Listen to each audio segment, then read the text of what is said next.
This Saturday, I don't know if you're aware of it, was 420, and so it was a madhouse over there. It's April 20th? No, 420. Yeah, it was April 20th, but 420. You know 420. No, what's that? How do you not know? You've never heard of 420? No.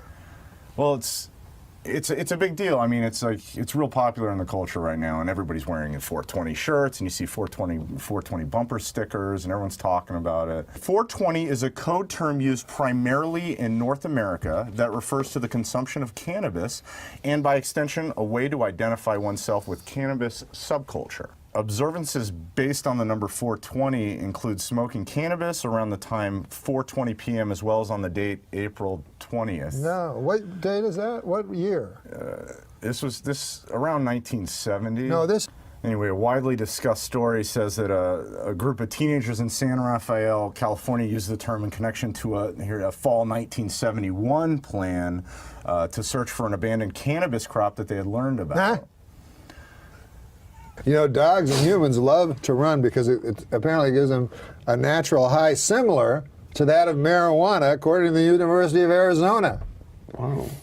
After running what are called cannabinoids, the chemical found in marijuana that gives you a feeling of euphoria, are higher in humans and dogs, and this encourages them to run again. To 7-Eleven for a Slurpee. Veterinarians in Colorado have reported that marijuana use is on the rise amongst dogs. They say you'll know if your dog is too high if it starts making a really tall sandwich. They like sweets better What's when that they're high. Yes, I don't know.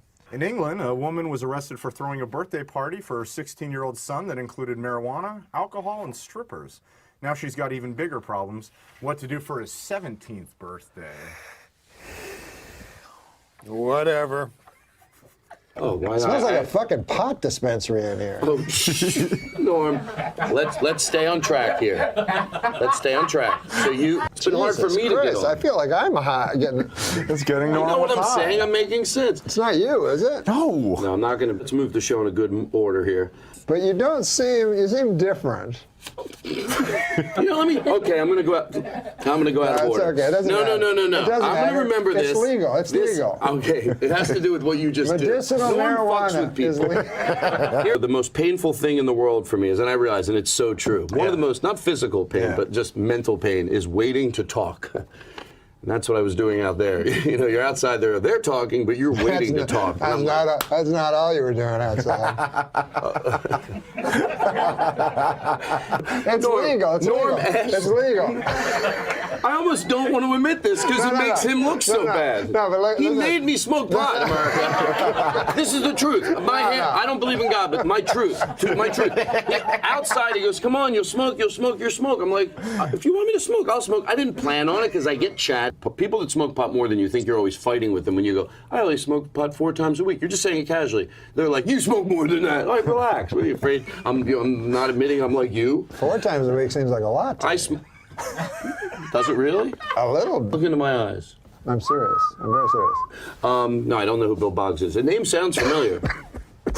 Oh, shut up. What are the odds smoke came billowing out of my mouth after half an hour? Really? You think your audience is that dumb? They're going to sit home and go, "Oh, my God, Todd Glass, a half an hour into his interview, smoke came billowing out of his mouth." Do you think we stopped saying N-rig, which means, you know, or N-rich, or nigger-rich, or nigger-rig, which were terms that some people are going, were they terms?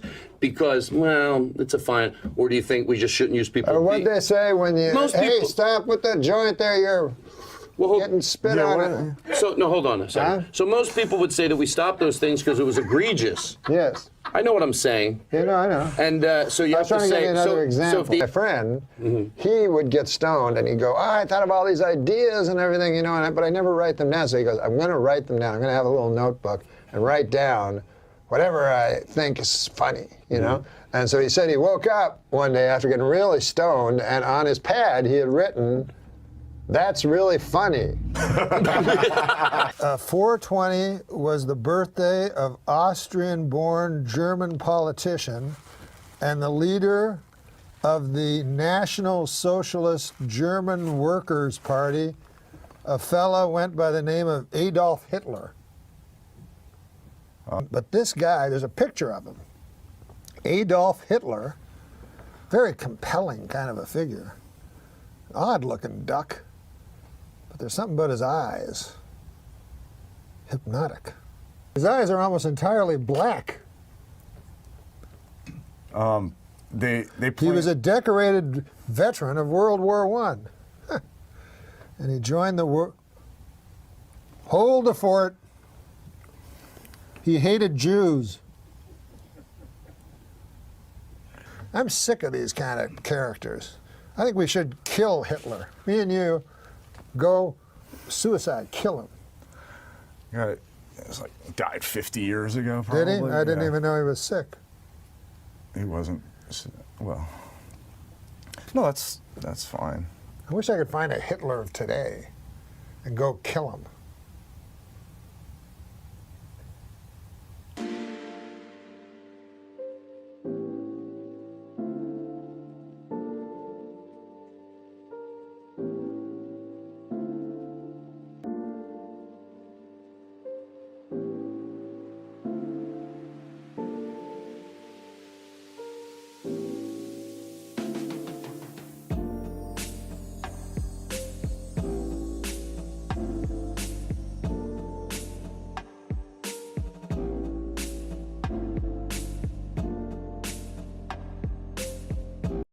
So I was just in New York, man. You ever been there? They had a big gay parade going on down there. You ever seen one of these? I never been to one, you know, but I like parades, you know. I love a parade. So I go to the parade, and turns out it's just a bunch of gay guys.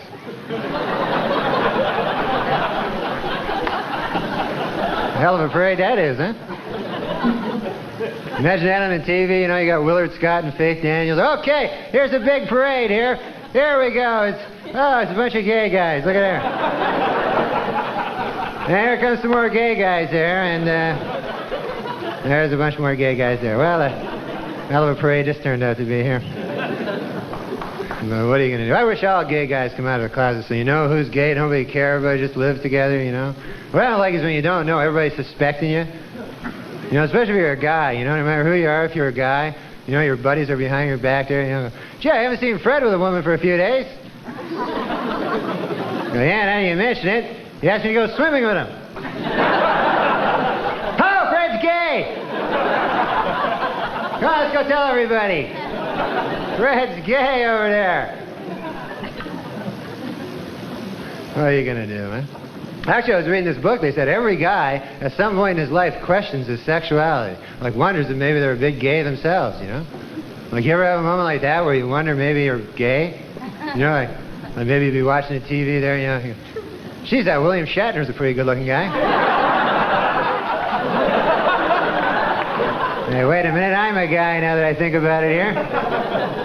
Let me see. I'm a guy. William Shatner's a guy. Carry the 3, and then that goes over there. And what the hell kind of a... What the deuce? Who knows, though, huh? Actually, I was reading this book. Get this. They said, every guy... Now, some... Get this. This is a different thing. Just about to say the same joke I just said. No, this is a completely different joke, but I was reading the same book. I read a lot of gay literature for some reason. Just to shake up my dad a little, you know? But I was reading this other thing in this other book. It said that if you're afraid of homosexuals, it means that deep down inside, you're actually a homosexual yourself. And that kind of worries me, you know, because I'm afraid of dogs. You know, I don't like... Lately, I've had a hankering to drink out of the toilet bowl. You know, that's the funny part there. Yesterday, I sniffed a girl's butt out in the street there. You know, it has nothing to do with the joke, but I thought I'd get it off my chest, you know. God bless gay guys. I know a lot. They're all good guys, you know. Funny guys.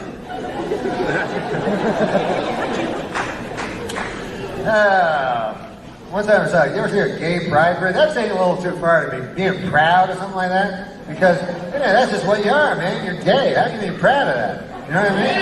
That's like saying, hey, man, I'm proud of being in English. God damn. I gotta tell you something. I speak English. I can't tell you. My heart wells with pride. about that, man. I talk English every goddamn day. I don't get that, man. I can be proud of that. I went to that gay pride parade, man. I seen a guy, they have the parents of the gay guys, you know. God bless them, man. Because some of these guys, and they hold these banners, say, I'm proud of my gay son, you know. Some of these motherfucking guys, you know, you can tell they were in the war and shit, you know. They never thought they'd come with a banner saying, I'm proud of my gay son. You know, the mothers are nice, the guys are like, kind of proud of them, I guess. But seriously, are they actually, you know, bragging about their son being gay? Or they down at work, hey, Billy, man, I gotta tell you something about Jimmy. God damn, we're so proud of him. He graduated Harvard last year, first in the class. Goddamn smart kid, man. He's articling now, you know, over in the Cambridge area. Oh, my God, next year he should be a full partner. Oh, hey, did I mention he sucks cock? Oh, yeah. Oh, man, this guy loves cock in his mouth and ass. It's unbelievable. Yeah, I got a picture of him here. Yeah, here's the guy with 5 cocks in his mouth. Right there. God damn, that guy. I don't know how he does it, but I am just so proud of that picture. That's the picture I'm most proud of. Him blowing 5 dudes.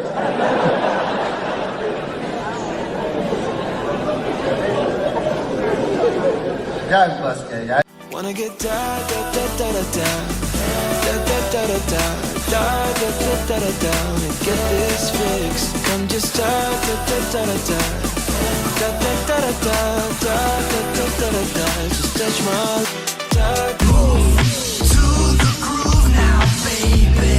Feel the rhythm in your bones. Let me see you shake your body, baby. Let me see you moving nice and slow. It's Super Bowl Sunday, and I've flown across the country to watch the game with Norm MacDonald. I heard everyone hates that Ben Affleck is Batman. Yeah, but they haven't seen the movie yet. What's the movie? Batman. Norm is one of the funniest people on earth, and maybe the most original. To a podiatrist's office. A moth goes into a podiatrist's office, right? You are correct.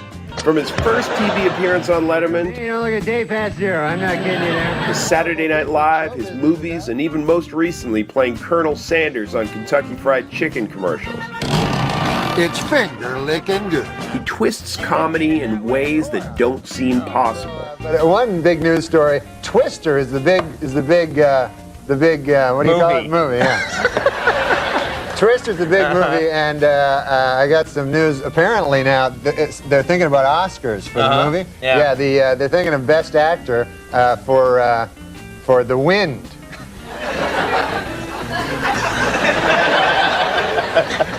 Before the show, you said that stunk. Yeah. Yeah, you were right. I did. It's crazy.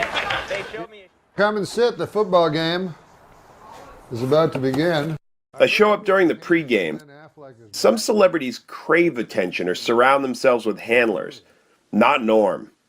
He's just a guy in an easy chair chomping down tomato sandwiches as fast as his mom can pump them out. Do you want to sit down with us or no? And in foreign news today, there's this. You know, my favorite update joke was, yippee! Jerry Rubin died today. I'm sorry, that should read, yippee Jerry Rubin. That's a good one. I like that. I remember that one. Rumor was he was going to be replaced as a KFC pitchman on this day. It's true. Colonel pretending to be me. Norm jokes about how on the set that day, no one would tell him the truth. But also, beyond that, wouldn't they think you'd go back if they were not telling you the truth, right? Yeah, I don't know what they thought. It was all strange, but... Not that he cared much. All right, here we go. Norm has developed a habit for tweeting throughout sports events. He's also a veteran handicapper. The proper bet is Denver. Denver, okay. You wrote Deaver. So it's worth noting, Norm has had some problems with gambling in the past, but he knows how to pick a game.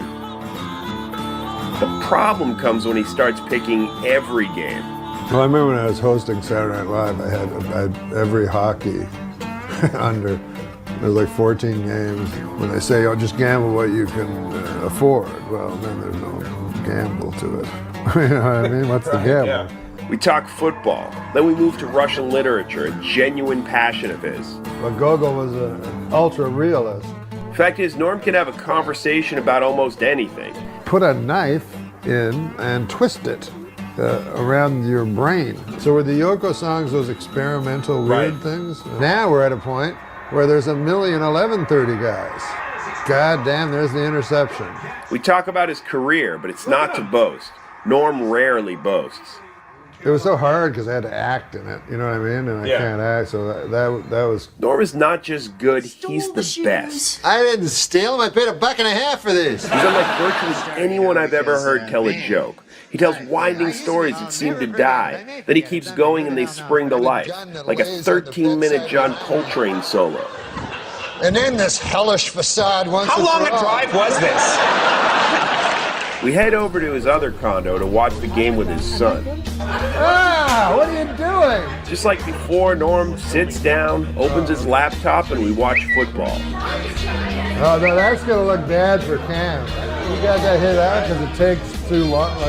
It's no longer like I'm with a comedic genius or even an interview subject. I'm just hanging with a guy named Norm. By the ref. I understand why David Letterman had him on as the last stand-up of his late-night show. He's not sentimental, and I say in church, I love you. Oh, my God. He's just a genuine guy. Oh, my God. Oh, my God. Oh, and the Broncos won. They scored 24. Not bad, Norm. That was very sweet, Norm. Good night, everybody.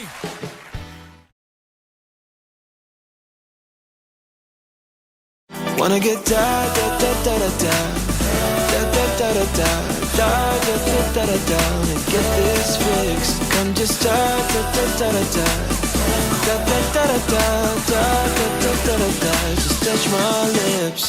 I thought my life's pretty interesting too, you know. So this is me. This is my show. The show is called Norm. Norm plus one. It's a crazy life. But it's ours.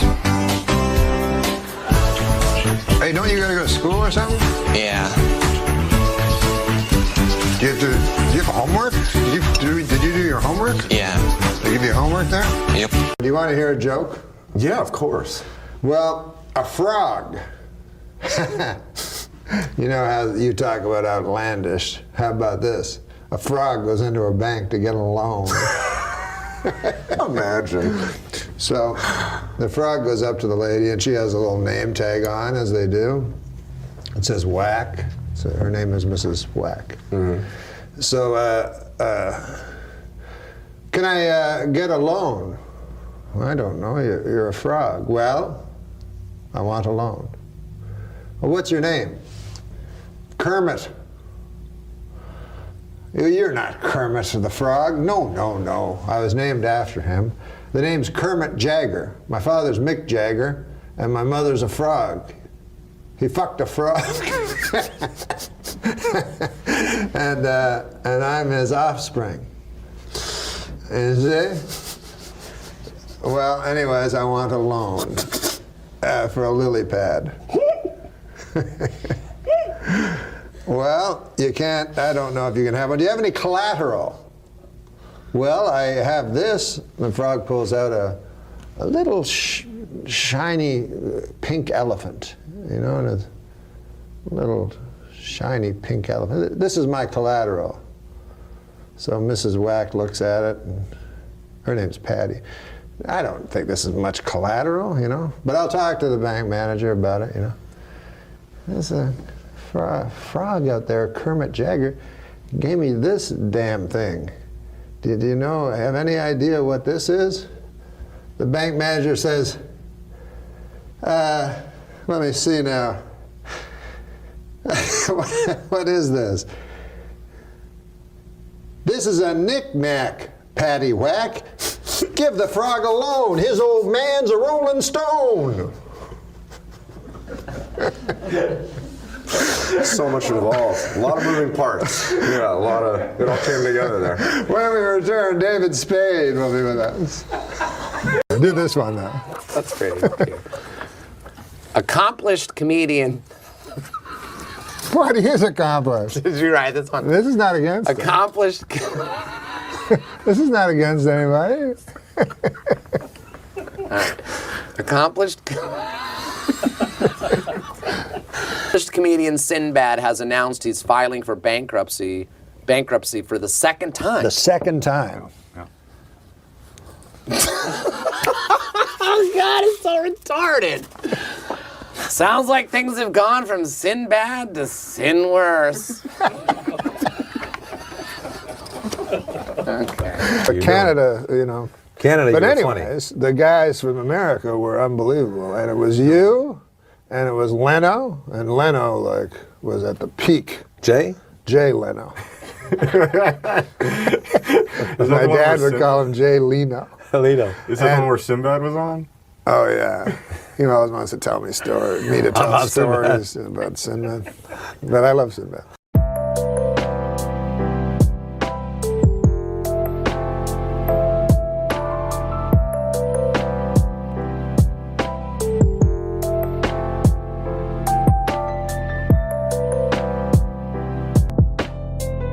When I did my first comedy festival thing, that Montreal thing. What year was that?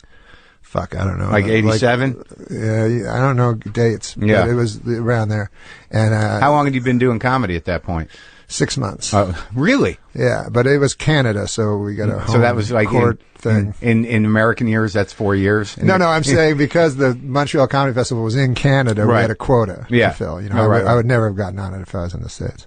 But so I got my 5 minutes, just wrote. That's the way I used to do comedy. I'd memorize every fucking word. And so I had it all figured out and shit, right? And so then I go there, I meet Sinbad, right? So I didn't know who Sinbad was.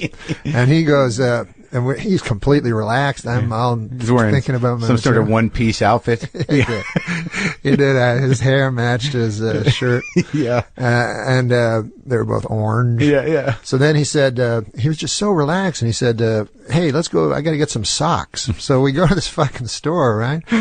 When we first go into the store, there's no one there. It's a small store. So there's no one there. The lady's in the back. Yeah. So the lady takes a minute to come out. Yeah. And he's like, where's that lady? You know, there's nobody here, you know? And I'm like, yeah. And so he comes out, he gets his fucking socks. Nothing happens, right? So then that night at the gala, I do my carefully constructed material. Yeah. Sinbad comes out. He goes, what the fuck is going on? And he doesn't swear. He goes, what's going on with these stores with socks? I'm like, holy shit.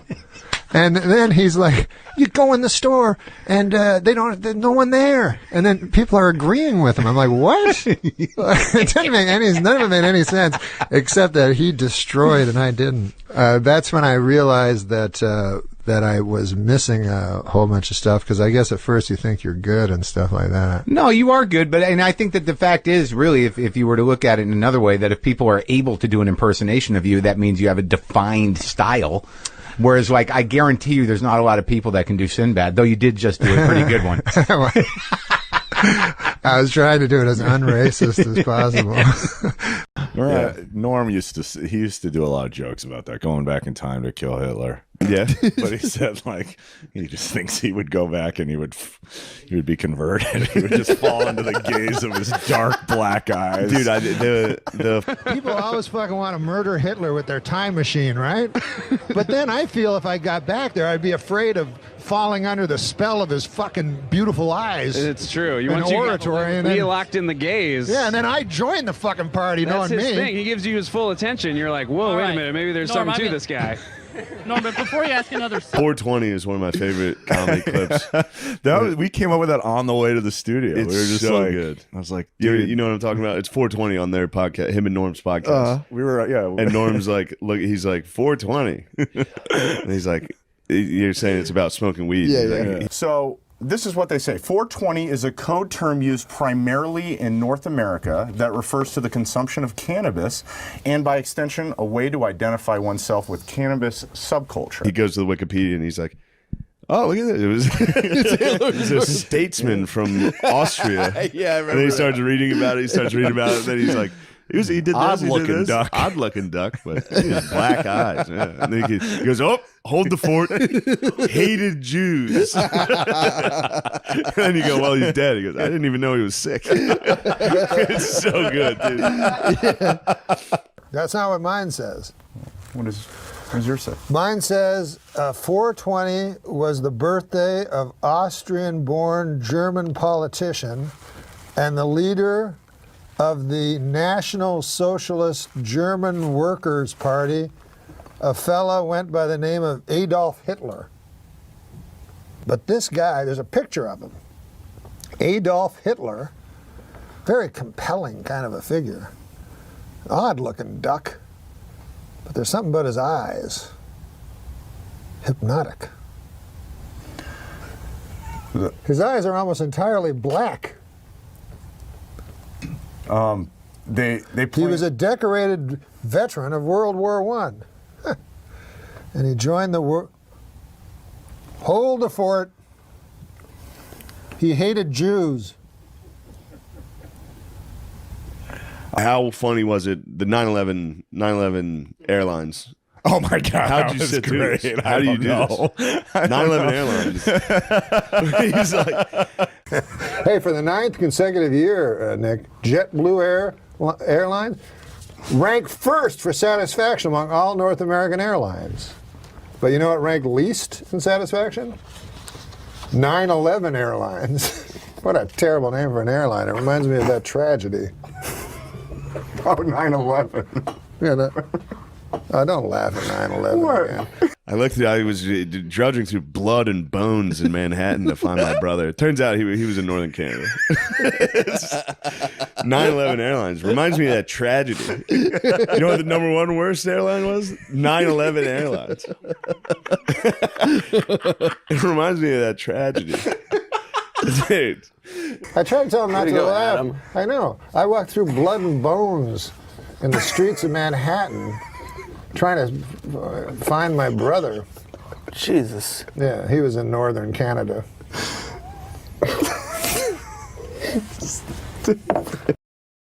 Is that when we just started, when we looked at you each and other Swordson. and just started Yeah, laughing? everyone was just like, "What the fuck?"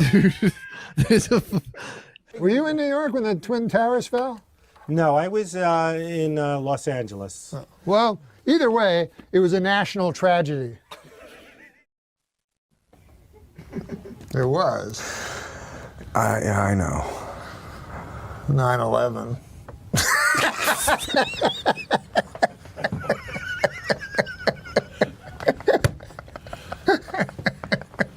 We're gonna go to hell. The hole you can get into on YouTube with all of his Of stuff, Norm? it's just crazy. Oh, he was my favorite comic of all time. It's He fucked was. up. He was. Have you been watching Bernie Mac though? I do Bernie love Mac. fucking Bernie Mac. Bernie Mac, dude. And obviously Norm. Yeah, but Norm, even before I ever met the guy, he was always my favorite comic. I thought he was brilliant.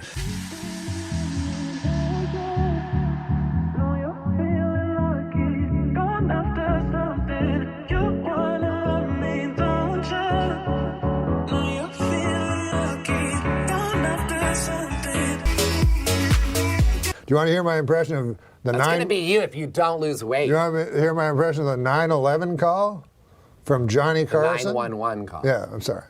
Yeah. But 9/11 was a national tragedy. Yes, it was. Why do you laugh at that? You said it.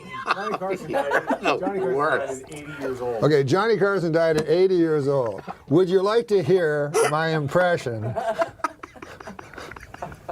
Hey, Norm MacDonald's on the phone. You know I love Norm. And Norm? Yeah? So Norm, is it true? How are you, Norm? Is it true you've been up drinking all night? What? Who told you that? Gary. Oh, yeah, no, because I had to stay up Right. to write, you know, so I decided to drink, but I'm not drunk. What have you been writing? writing? What? What are you writing? I have to write... I have to write this movie. Oh, you're doing a movie? Sounds like a school project. Yeah. I have to write this movie. What do you got a date to turn it in? What's your story, man? Like, I mean, someone hired you to write a movie? Yeah, you know how, like, comedians like write movies and then they get to be in them? Right. Oh, you're writing your own movie. Yeah, right. Oh, like Austin Powers or something. Yeah, like that. Yeah. Why don't you just do Austin Powers? That'd be great. So you started to drink? What? You started to drink while you were writing? What are you drinking? No, I wasn't. I was just drinking some Fresca. Fresca. He likes to drink. What is in that Fresca? He drinks a beer and then he urinates in the beer bottle. Good Lord. And his whole apartment is filled with beer bottle urination. No, let's forget about that. Isn't that true? No, that's... Tell the truth. You're the one who told me that. What? What? Somebody told me. No, he told me that. Really? Yeah. I thought somebody else told us and he confirmed it. Well, as Late Night with David Letterman inches toward the finale, many actors and comics are coming on to pay their final respects. Norm MacDonald closed out Friday's show by doing 5 minutes of stand-up and then paying a heartfelt tribute to his idol, saying Letterman is the greatest talk show host who ever lived. I have a couple of clips for you. The first clip is Norm fighting through tears, telling one last joke in Dave's honor. I remember Dave differently because the first time I saw him, I was 13 years old. I was living in...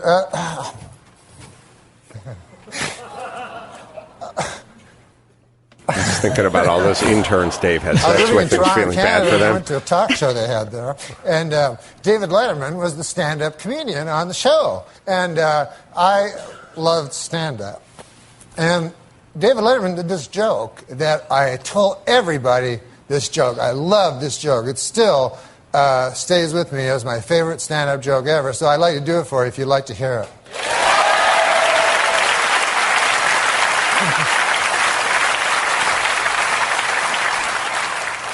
He goes, I was on the street the other day, and I saw a garbage truck, and on the back of the garbage truck, there was a small sign that said, "Please do not follow too closely."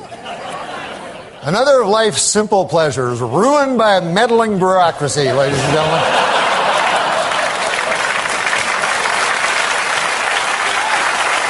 You remember the old days when Dad would pile the kids in the station wagon and we'd all go out and follow a garbage truck? I saw that, and all I could think of is I wasn't thinking about. Sounds hot. I wasn't thinking about Dave. I was thinking about Norm. Mm-hmm. Norm is perfectly capable of like shaving and putting on a little Grecian formula and putting a tie and a suit on and going to New York and doing a really funny, kick-ass 5-minute stand-up comedy set. But then you talk to him about doing podcasts or projects or teaming up or whatever. It's like, Norm can't leave his apartment because if he gets up, he'll kick over a jug of urine and he'll lose his cleaning deposit. And he does not drive. He does not drive himself. Oh, no, he does not. By the way, move to L.A. and then make the proclamation, I don't drive. And it's like saying I can't be employed. Like, he should just fucking take ropes and put himself onto the bed like James Caan in Misery. Like he doesn't drive? No, he does not drive. Why? He has a helper person, female, whatever. So it's so insane. And then, people tweet me all the time like, hey, get Norm on, man. You guys are dynamite together. Everyone loves you and Norm together. And I'm like, it would be awesome if he was capable of getting inside of a Volvo and propelling himself in my direction. Where does he live? He lives somewhere on the west side, sort of beach city. Oh, he's in L.A.? Yeah, he's in L.A. Okay. All right. He does not drive.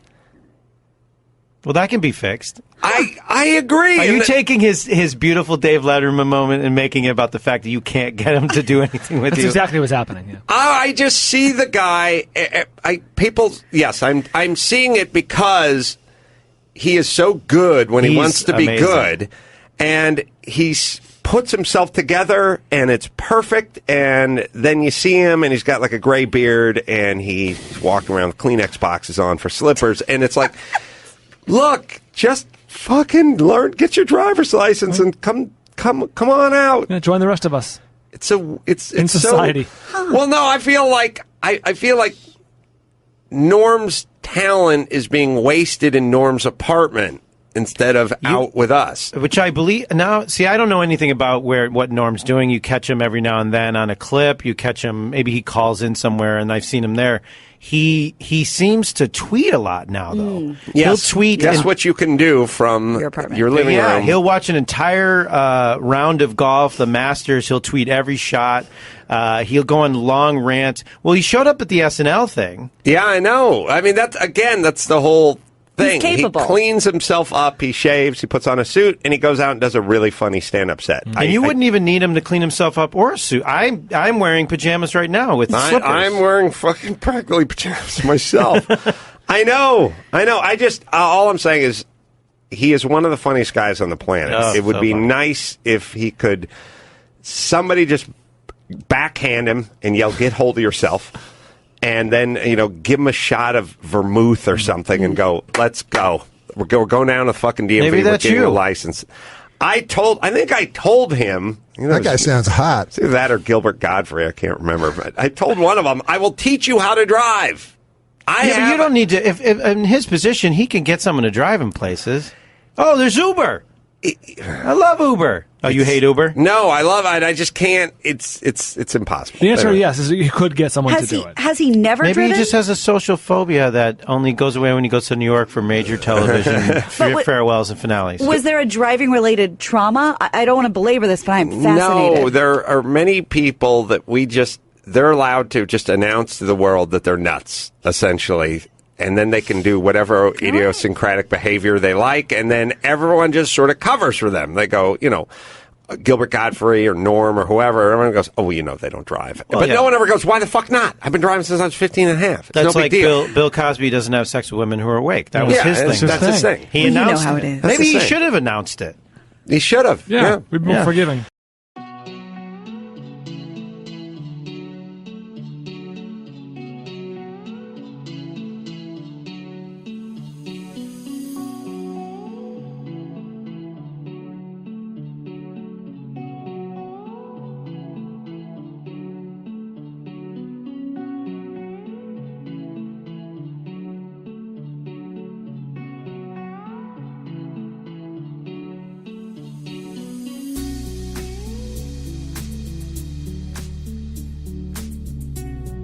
I watched because I went down that rabbit hole after I watched the clip and I watched him tell the moth joke. Right. And, it's interesting. It reminded me, my dad told jokes that way. He was just so inherently funny Yeah. that a 2-minute joke takes 10 minutes. The punchline is the least of Right. it. You're going on the journey. And that's the same Right. thing with Norm. It's like, I don't care how long this takes No. because it's just fun watching him tell a story. I hadn't seen the moth joke since it aired, and I had no memory of it. And he's so delightful doing it. You just and you totally almost forget go for that the it ride. was a joke even to begin with. It's like, oh, I don't even Yeah. remember what the premise was anymore. Yeah. He's such like a disruptor. Like the night of the moth joke show, I remember I was walking off, like act one, we do all the comedy stuff, and then I have to go off stage and we go edit, pull it up or tighten it or whatever. I go back to the edit room and I left the studio and I'm walking in a hallway and Norm's being brought the other direction to be the guest. And I know him only to say hello, like in a very superficial showbiz way, not at all. And I had my arm in a sling because I broke my arm. And he's like, hey, it was like an excuse for him to just stop and start talking to me. And he just started going, yeah, my uncle broke his arm and oh boy, and he started going into this long story. And I'm like, why is he doing this? And then I realized like the stage manager and the segment producer, all these people were around him and they were trying to hustle him out to, the commercial break was ending. And I swear I was thinking like, he's just doing this to bust their balls. Cause he just went on a monologue for like 2 minutes. And they're kind of like looking at their watches and freaking out. And I was like, I think he just loves, he's disrupting. Pushing people's things. buttons. Yeah. Yeah. Yeah. You do tell the moth joke in the book. You told it on the Tonight Show with Conan back when he was doing the Tonight Show. It was it's a long kind of joke. And just a few months ago, maybe about a year ago, it kind of got revived online, and people were putting it up online, calling it the best telling of a joke ever on television. But Norm, that seemed to me like you were experimenting there. You were trying to experiment with. You knew the punchline and you knew the beginning of it, and you knew it was a pretty straightforward street joke. But you wanted to experiment with how to get from one point to another. Yeah, it was both an experiment and it was an experiment born of necessity, because Conan told me I had to do a second spot, which he'll sometimes do. But I said, I don't have anything else to say. I have nothing left to tell you. And so then I thought of this joke that Colin Quinn had told me, this street joke. A moth goes into a podiatrist's office, and the podiatrist's office says, what's the problem? And the moth says, what's the problem? Where do I begin, man? He goes, I go to work for... That was just a two-line joke. It was just a, one-liner times two. So then I thought, well, how can I do I started thinking during the commercial, is it possible to do a one-liner for an entire 6-minute segment? So I thought if I can put in between this very a little boy's joke, just a set of horrifying facts laid end to end, then it could make the sweetness way funnier at the end, because they'll have completely forgotten where I was. And so it ended up working by fluke, like often things will when you're experimenting. I need your love. You free my mind. I need your love. Yeah, you free my mind. It's Doc. Sometimes I feel like a spider, even though I'm a moth. Just barely hanging on to my web with an everlasting fire underneath me. I'm not feeling good. And so the doctor says, Moth, man, you're troubled. But you should be seeing a psychiatrist. Why on earth did you come here? And then the moth said, because the light was on. And then what happens with the computer is that people put things on the computer and they live forever. A study on weight loss revealed this week that women who participate in a weekly diet program lost 50% more weight, snacked less, and bought more fruits and vegetables than women in general, which just goes to prove my new theory: Richard Simmons is gay. After numerous requests, the National Institute of Health has finally granted funds to the University of New Mexico in order to test mice for the deadly hantavirus. Although I'm sure the government would have acted a lot sooner if instead of mice, the hantavirus was killing off rich white guys.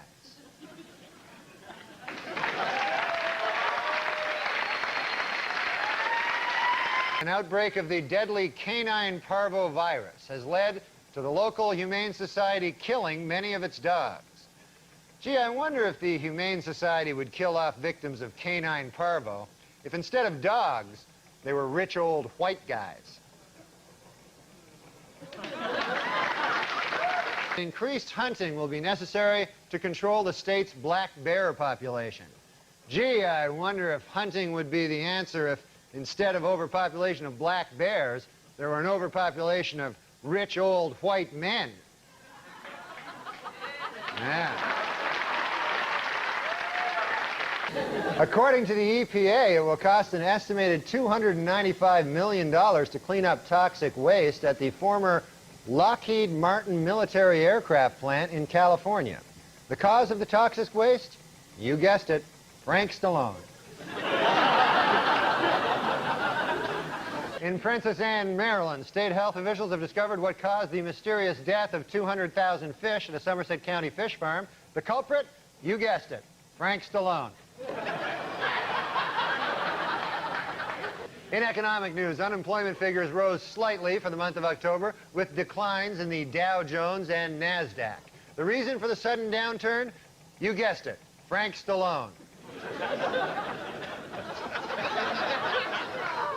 Entertainment Weekly's list of the 101 most powerful people in show business is out.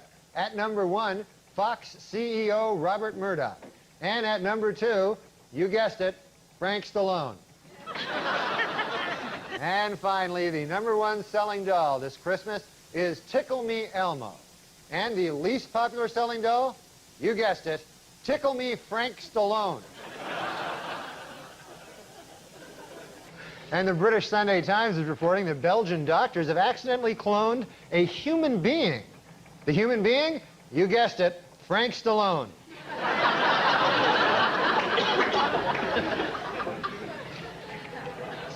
Recent photos sent from the Galileo space probe orbiting Jupiter's moon Europa suggests that it meets the conditions necessary to support a primitive life form.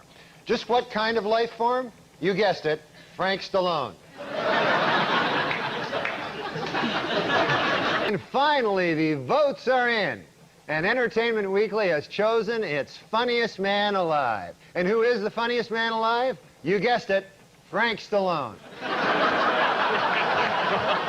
Congratulations, Frank Stallone.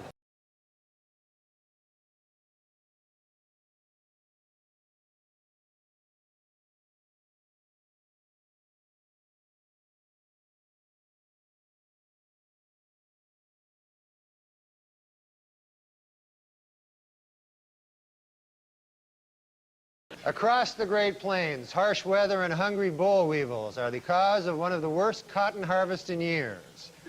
Or so the Germans would have us believe.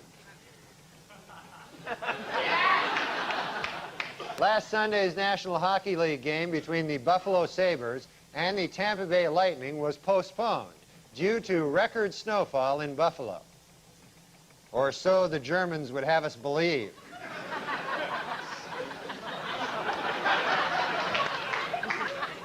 This year's lack of snow in Alaska could help generate a surplus of moose next year because deep snow makes it harder for moose to search for food, which leaves them more vulnerable to wolves. Or so the Germans would have us believe. In Fort Pierce, Florida, many Bell South customers will no longer pay long-distance phone rates for nearby calls, but will instead be charged with a flat rate of 25 cents. Or so the Germans would have us believe.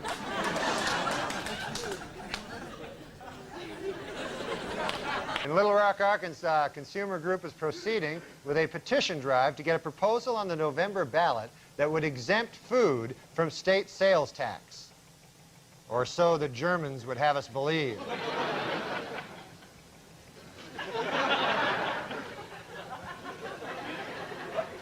In St. Louis, archaeologists will use special radar on nearby landfills in an effort to find the 70-foot axle from a Ferris wheel, which was the centerpiece of the 1904 World's Fair. Or so the Germans would have us believe. Last year, German shepherds were rated the nation's most effective police dogs by far, sniffing out more than $100 million worth of illegal drugs. Or so the German shepherds would have us believe. A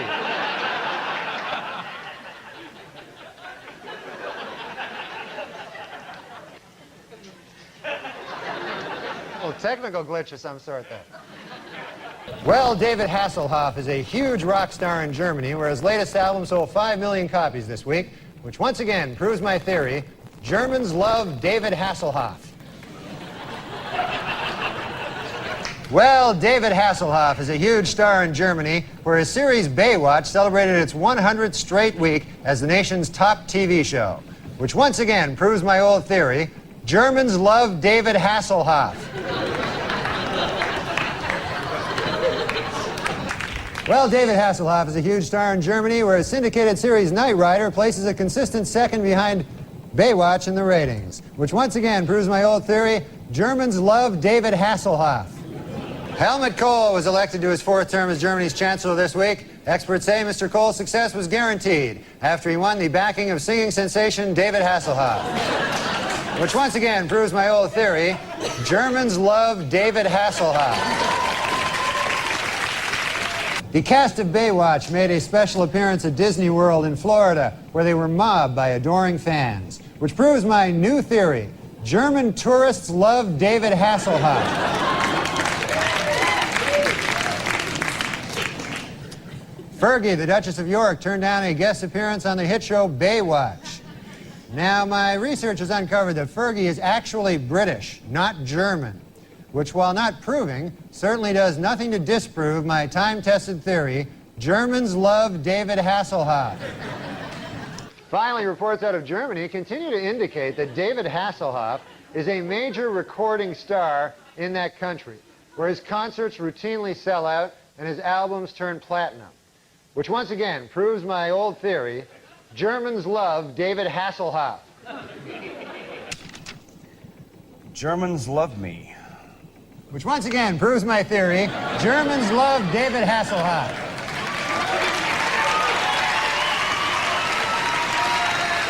And that's the news. See you next time. Thank you, David.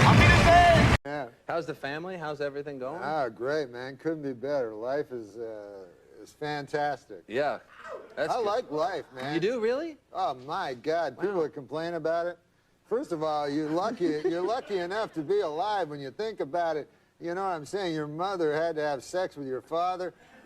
That your grandparents had to have sex. Great-grandparents had to have sex. It's lucky you're alive, my God.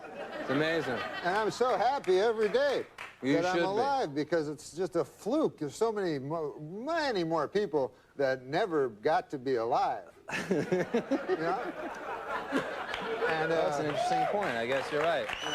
If you do the math. So when people carp about it, I'm like, man, it's the greatest gig in the world, being alive. You get to eat at Denny's, wear a hat, whatever you want. Yeah, yeah. Get haircuts. It is. Well, good. I'm glad life is going well. I know.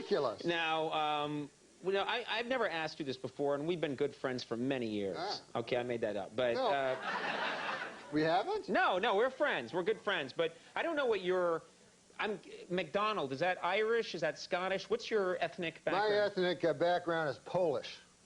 Are you really Polish? Wow. Polish people, I didn't realize that. Yeah. MacDonald, you don't... Well, my parents changed their names. They had to because of the constant ribbing they'd get for being Polish, you know. Mm-hmm. And so they changed their name to MacDonald. But, you know, it's one of the things that you know, I mean, I get a little upset about it, you know.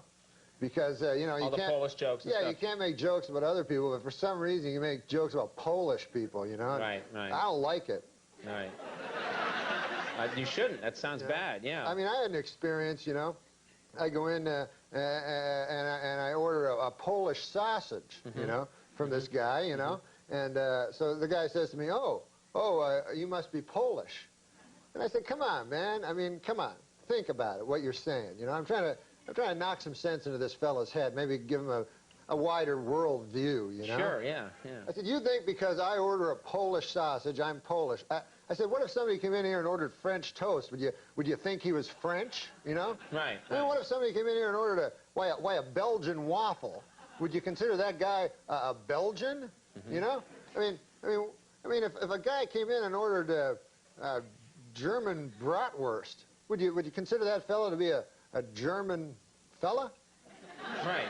I said, what if a guy came in and ordered German potato salad? I suppose you'd think he was German too. Yeah? Yeah. You know, what if a guy... Wow, you talked to this guy for a while. I'm telling you, man. With racists, you have to get through to them. You have to really get it into their head. Right. I said, if a guy came in and he ordered a Cuban hamburger, are you going to assume he's a Cuban? Right. I said, I think it is absolutely ridiculous that just because I come in here, I order a Polish sausage, why would you jump to the fact that I'm Polish? Right. And the guy says to me, well, first of all, it's a hardware store.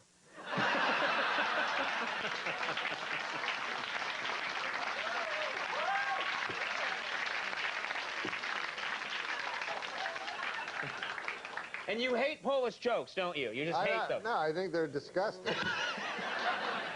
Let me ask you quickly. We haven't talked to you in so long. I want to ask you about your family. My great family. I love them all. How's your... we used to talk in the old days. You and I used to spin some yarns about Uncle Hector. How's Uncle Hector? Oh, Uncle Hector. Uncle Hector... He's Polish too, I'm guessing. No, he wasn't Polish. Oh, okay. No, he was from my cousin's side of the family. And he was... he was a great man, my uncle, you know. Right. He was an old fella. He actually rode the rails during the Depression. Oh. You know, he was a hobo. Hobo. As you might call him. I Yeah. don't like that term, but whatever. Tramp or whatever, Yeah, what he's a have you. tramp, Railroad bum. And, but he wasn't a bum. He was just out. He was a good, honest man during the Depression, searching for work. Yeah. You know, and you know, he had no money, so he'd travel the country trying to find work, and he actually rode the rails. Uncle Hector, and he told me it was an interesting story. He'd go through.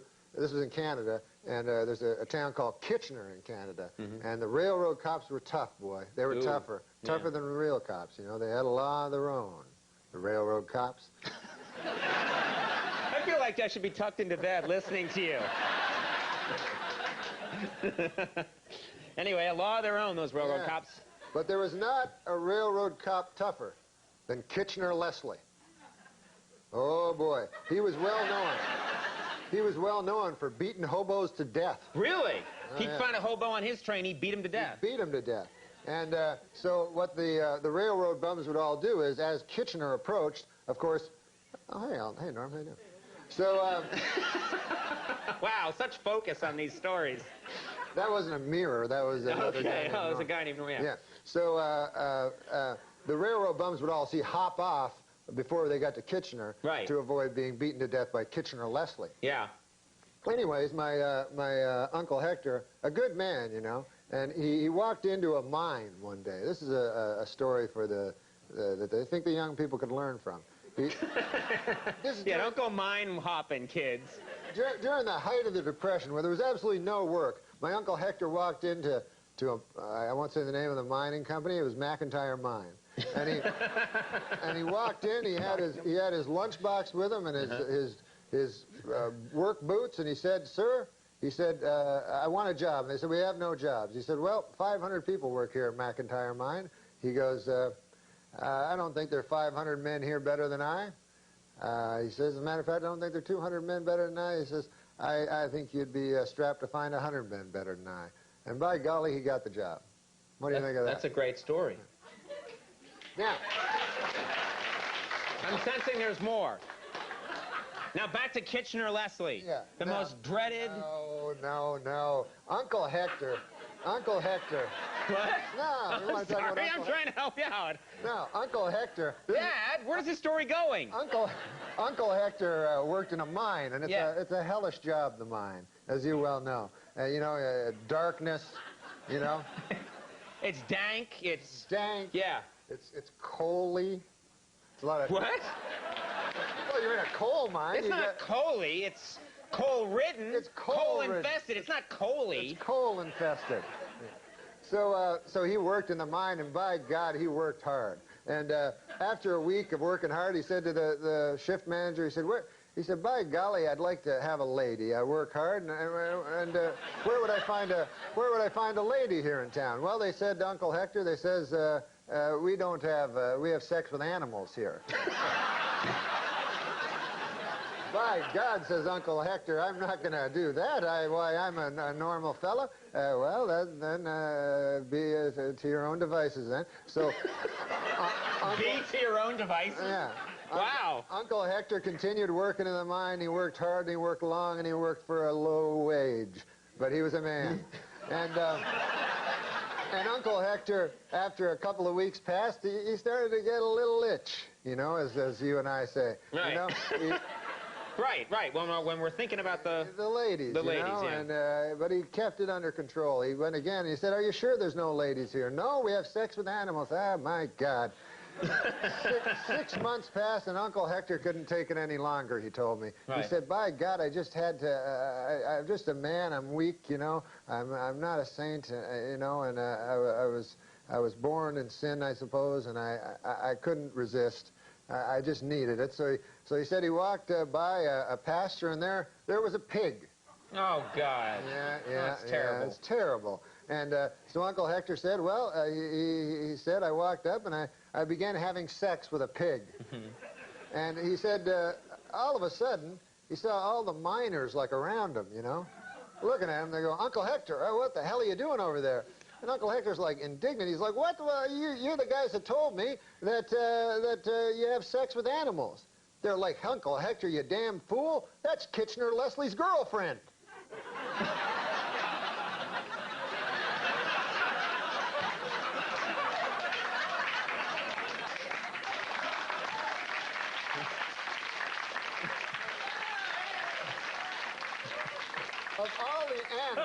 animals to have sex with. You don't want to have sex And not with Kitchener Leslie's pig. No, that's terrible. Not Kitchener Leslie's pig. Kitchener Leslie's lady. Oh, yeah.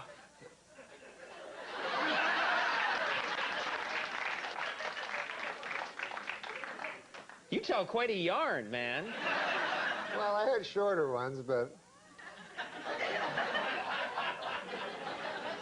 There's no other guest tonight. That pretty much... I have one other funny anecdote, and it's very short. I don't think we can. Here he is, the always entertaining Norm MacDonald, ladies and gentlemen.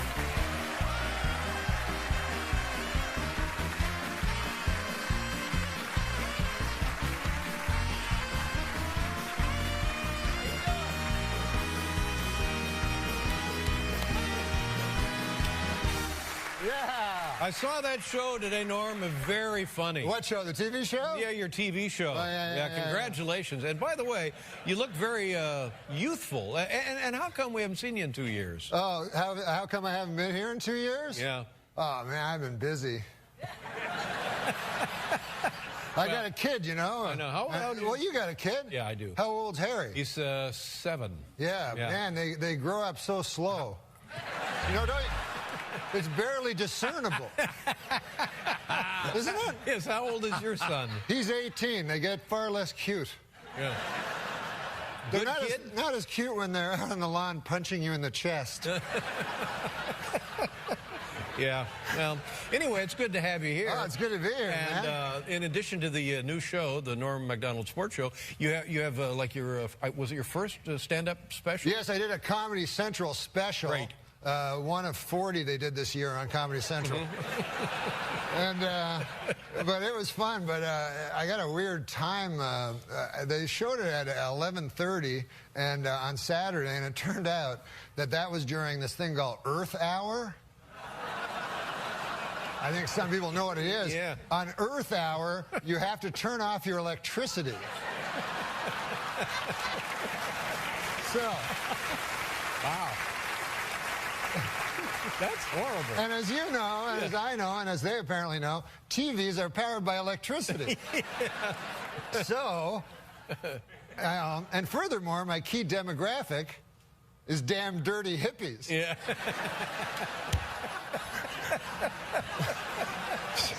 Oh, man. Well, you know, what are you going to do? Took one on the chin there. Yeah. Now, listen, I'm very surprised and impressed about this, that you've built kind of like a Twitter following. Yes, well, I'm an internet sensation. Whoa. Now, I didn't take you for a guy that would know about that kind of stuff. I know all about that stuff, Really? man. When did you start Twitter? 2 weeks ago. Really? But this is what I did it for the Oscars. The guy told me how to do it, and I was watching the Oscars, and you know how horrible those were. And so it was pretty easy to do just jokes constantly on how horrible everyone was, you know? And you know, and some of the things were nice, like it was nice to see Kirk Douglas, of course, you know, and he had that terrible stroke, which didn't affect his comic timing at all. But so I twittered, and I ended up twittering 190 tweets. Whoa! And it turns out it's way too much. Really? So people started telling me to stop. Anyways, get this, just earlier this happened, right before we came on the show. I walked out here. Yeah. I'm in some kind of Twitter feud with Steve Martin. I know that Steve also actively Twitters. Yeah. So this is what happened. Dig this. You know how to tweet? No. You don't know how to tweet? No. Where you been? He writes a tweet. I misunderstand it. I reply. Let's hear what he says. What he said? Yeah. Okay. Well, this is what he said. I'm not really that great at it, but he said, "Has anybody seen my hat?" Now, I'm looked everywhere for it. I can't find my hat. Right. So I say, was it a brown fedora with a red hat band? But what I didn't know is he sent a twit pic.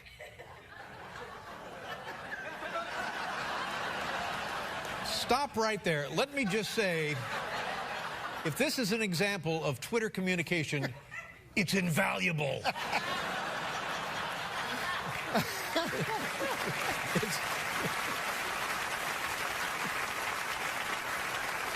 What do you think I should answer him? This is the last thing he said to me. He goes, this just came in 9 seconds ago. He goes, still mulling over this tweet from Norm to me. It's so enigmatic. Is it a put down? I don't, honestly, I mean, he lost a hat, right? Yeah. And then you responded, is it with a red hat band? Yeah. I don't, none of this makes any sense. Yeah, it's a generational thing. Oh, that's but, I guess so. Well, what isn't? Now, I will tell you what's cool about the internet and being an internet sensation and stuff. On the YouTube now, everybody, you know, I don't know if you remember but the famous, and did you ever hear the Andy Williams quote? In the future, everybody will be famous for 25 minutes? Yes. I think it was Andy Warhol. Huh? Andy Williams was Moon River. Oh. Andy, well, it's a generational thing. Yeah, okay.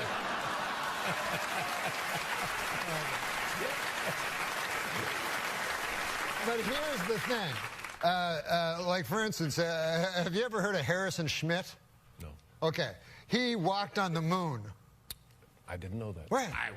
An astronaut. Right. A guy who walked on the moon. There's very few people that have been in the position to go, hey, where's the moon? There it is. Right. Well, you're right. That's a good point. Right. Now, so 12 people have landed on the moon. Neil Armstrong, Buzz Aldrin. Who else? Right. So this Harrison Schmitt fella must be going, what the hell do I have to do to get famous? Yeah. Right? Meanwhile, the Kardashians, we know Khloe, we know... It's awful. Yeah, Lois. Lois Kardashian. All of them. We'll be right back with Norm MacDonald, everybody.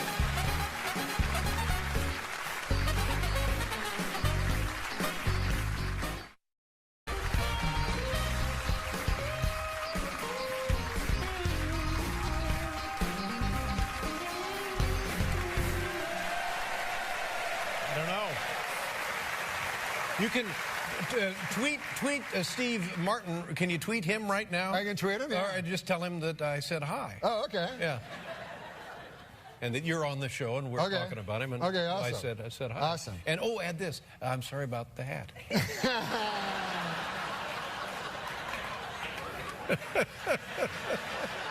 You know what's great also while I do this, I'll tell you this. The great thing about the blogosphere. Now, the great thing is this, that you have friends, you see what I mean? Yeah. Now, on the computer, I have about 160,000 friends. Whoa. In real life, I have 2. But I actually like my friends on the blogosphere here, because this is the thing. Like they can go like in real life, right? Your friend will go, hey, my grandmother died this morning, and then you go, oh, good. Do you want to come over to my house and talk about it for 4 hours? And then on this thing, your friend can go, hey, my grandmother died today, and then you go, unfollow. Now, Norm, do I remember that you were... I'm talking to Steve Martin! Okay, I'm sorry. I mean, if you just get that over to him by Labor Day, that'd be... Do you still gamble? Somebody told me that you... Did we know that? Yeah, I used to gamble. You don't gamble anymore? No, I gamble anymore. Was it a problem? Did it get to be a problem? Yeah, it got to be a problem, man. And then I tried to do it smart. Every time I tried to do it smart, a bad thing would happen, Like you know? What do you mean? Well, one time I was trying to handicap baseball, you know, which you can actually beat baseball if you handicap it properly. So I was trying to handicap, and I figured it out for like 3 hours, and I went down to the book in Mirage, the sports book, went up to the fella, you know, and there was a guy beside me, a big fat guy, you know, and he was dressed like real rich, you know, and he opened a big attaché case filled with $10,000 chips, pulls out like $750,000, and he's going to bet on this boxer, you know, a fighter, you know? Yeah. And it was a 4-to-1 underdog. So I said, I'm not going to bet my baseball bet. I'll just bet on this 4-to-1 underdog, you know? He must know something. Yeah, because this guy must know something. He's probably in the mafia. So I go and watch the boxing match, Dave, And the guy, my guy that I bet on, gets knocked out in 25 seconds. Oh, no. Whoa. So I go back to the book. I go, what, that guy from the Mafia? What? He goes, that guy's not from the Mafia. He goes, that's old long shot Louis. He goes, he's a rich guy, loves long shots. Well, there's just no winning, is there? No, there's no winning. Nobody ever whatsoever. wins. Now, this sports show with Norm MacDonald premieres. You know, it's my birthday, April 12th. That's your birthday? I saw it this afternoon. Very funny show, and I think it's going to be a huge hit for you. You want to hear a sports joke? Yeah. Oh, you like racing cars, right? Yeah. How about that Daytona 500? Yeah. How about that kid that won? Right. How old was he? Like 20? Yeah. He raced all around. You know why he went so fast, apparently? He was texting the whole time. It's generational.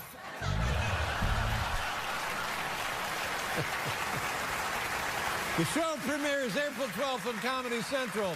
Sports show with Norm MacDonald. Great pleasure to see you. It was great to see you, man. Don't wait 2 years to come back. Welcome back to C.C. Sabathia, ladies and gentlemen. I live at 56 between 8th and Broadway. Okay, and what's your phone number? Just give me 7 digits. All right.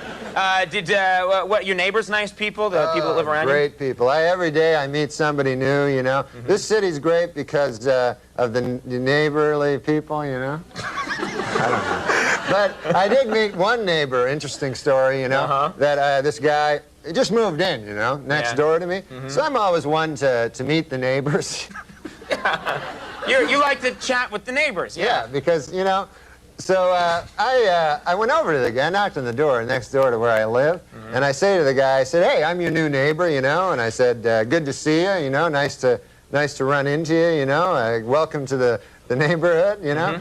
And so the guy, I said, "What do you do for a living there, sir? You know, if you don't mind me asking, you know, what do you do for a living?" I'm a nightclub comic, I tell the guy. So he says to me, he says, I work down at the University of Science there. He says, That's a good school, by the way. I can't remember the exact place. Sure.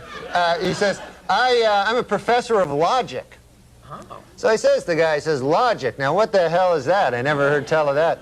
He says, oh, well, he says it's a kind of a pattern of syllogistic. Well, he says it's hard to explain. He says, why don't I give you an example? So I said, fair enough. Why don't you do that? So the guy says, well, he says, let me ask you a question. He says, do you own a doghouse? So I go, yes, I do. He says, well, then that means you probably have a dog. I said, yes. He says, well, that means you have a family if you have a dog. I said, yes, I do. He said, well, then that means you got kids, you're married? I said, yes, I am. He says, well, then you're a heterosexual man. I said, yes, sir, I am. He says, well, you see, that's logic there. I asked if simply from finding out you had a doghouse, I made this series of inferences, and I found that you're a heterosexual man simply from the fact that you had a doghouse. Well, I said, good God, isn't that something? Okay. So I said, well, I won't waste any more of your time there, neighbor. And I said, I'll see you later. See you around. Okay. So I said, come by one day and have a chicken with me. So anyways, I left. So I left. So I go to get a bus, you know, to the bus stop.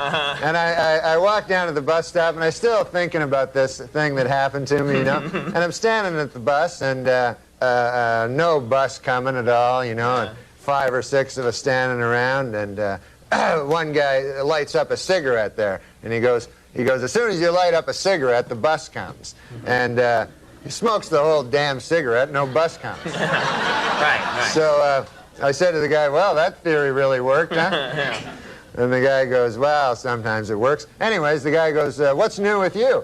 I go, well, I had an interesting thing happen to me today. I said, I met my neighbor. And he goes, oh, yeah? I go, he had a hell of an interesting job. I said, he's a professor of logic down at the University of Science.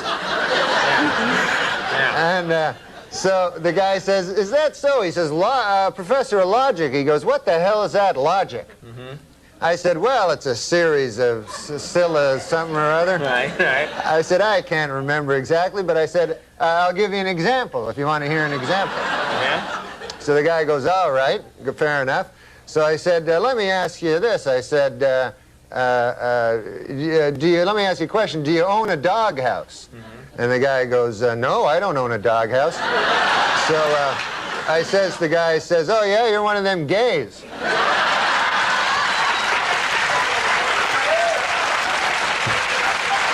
And it worked, right?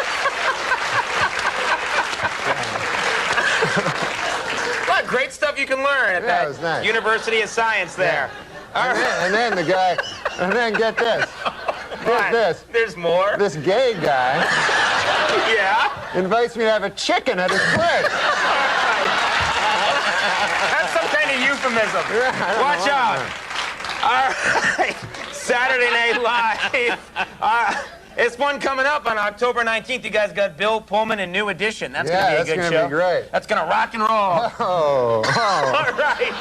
Norm MacDonald, God dang, one of my favorite guests. Thank you for coming. Norm MacDonald, everybody. Steve Buscemi. The Connells are coming up. We'll be right back. I'd be a bad pimp. Like, you be my girl. All right. You can be my. You two be my girls. Yeah. All right. I'll be a pimp. Okay, listen, girls, I got to talk to you.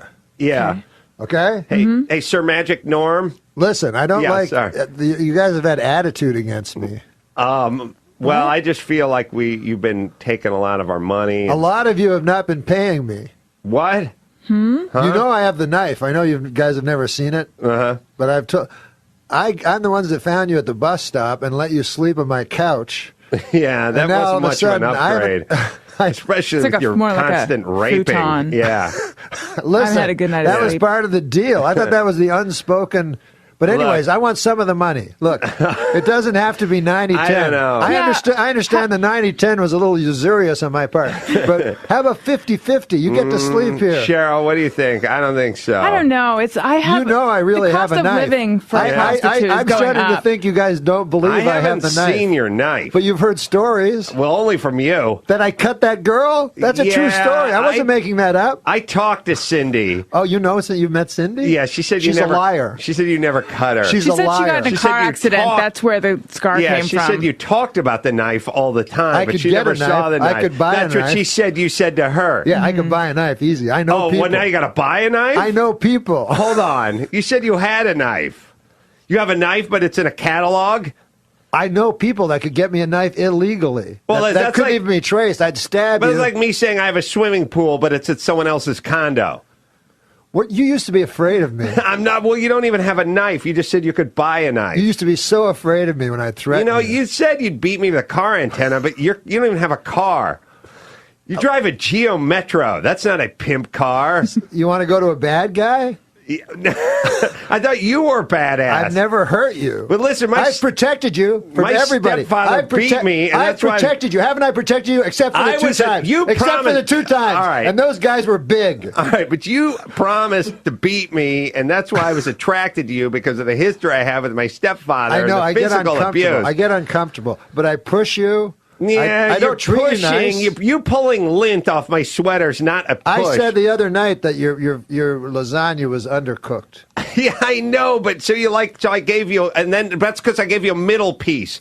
When I gave you an end piece, you said it was delectable. And that thing you do where you lick your finger to wipe the stains off our faces, we don't like that. Yeah, we don't like the smudge thing. I've become too close. Look, we didn't get into this not to be beaten or threatened or to keep 90% of our booty. How often do I mention the knife?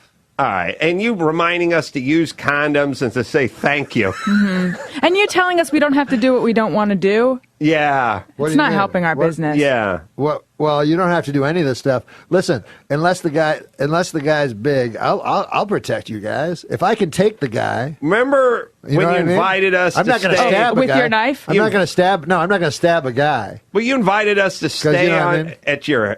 Sometimes he's just doing weird stuff, but it's not that weird. But let me say this: you working out of your mom's house is awkward.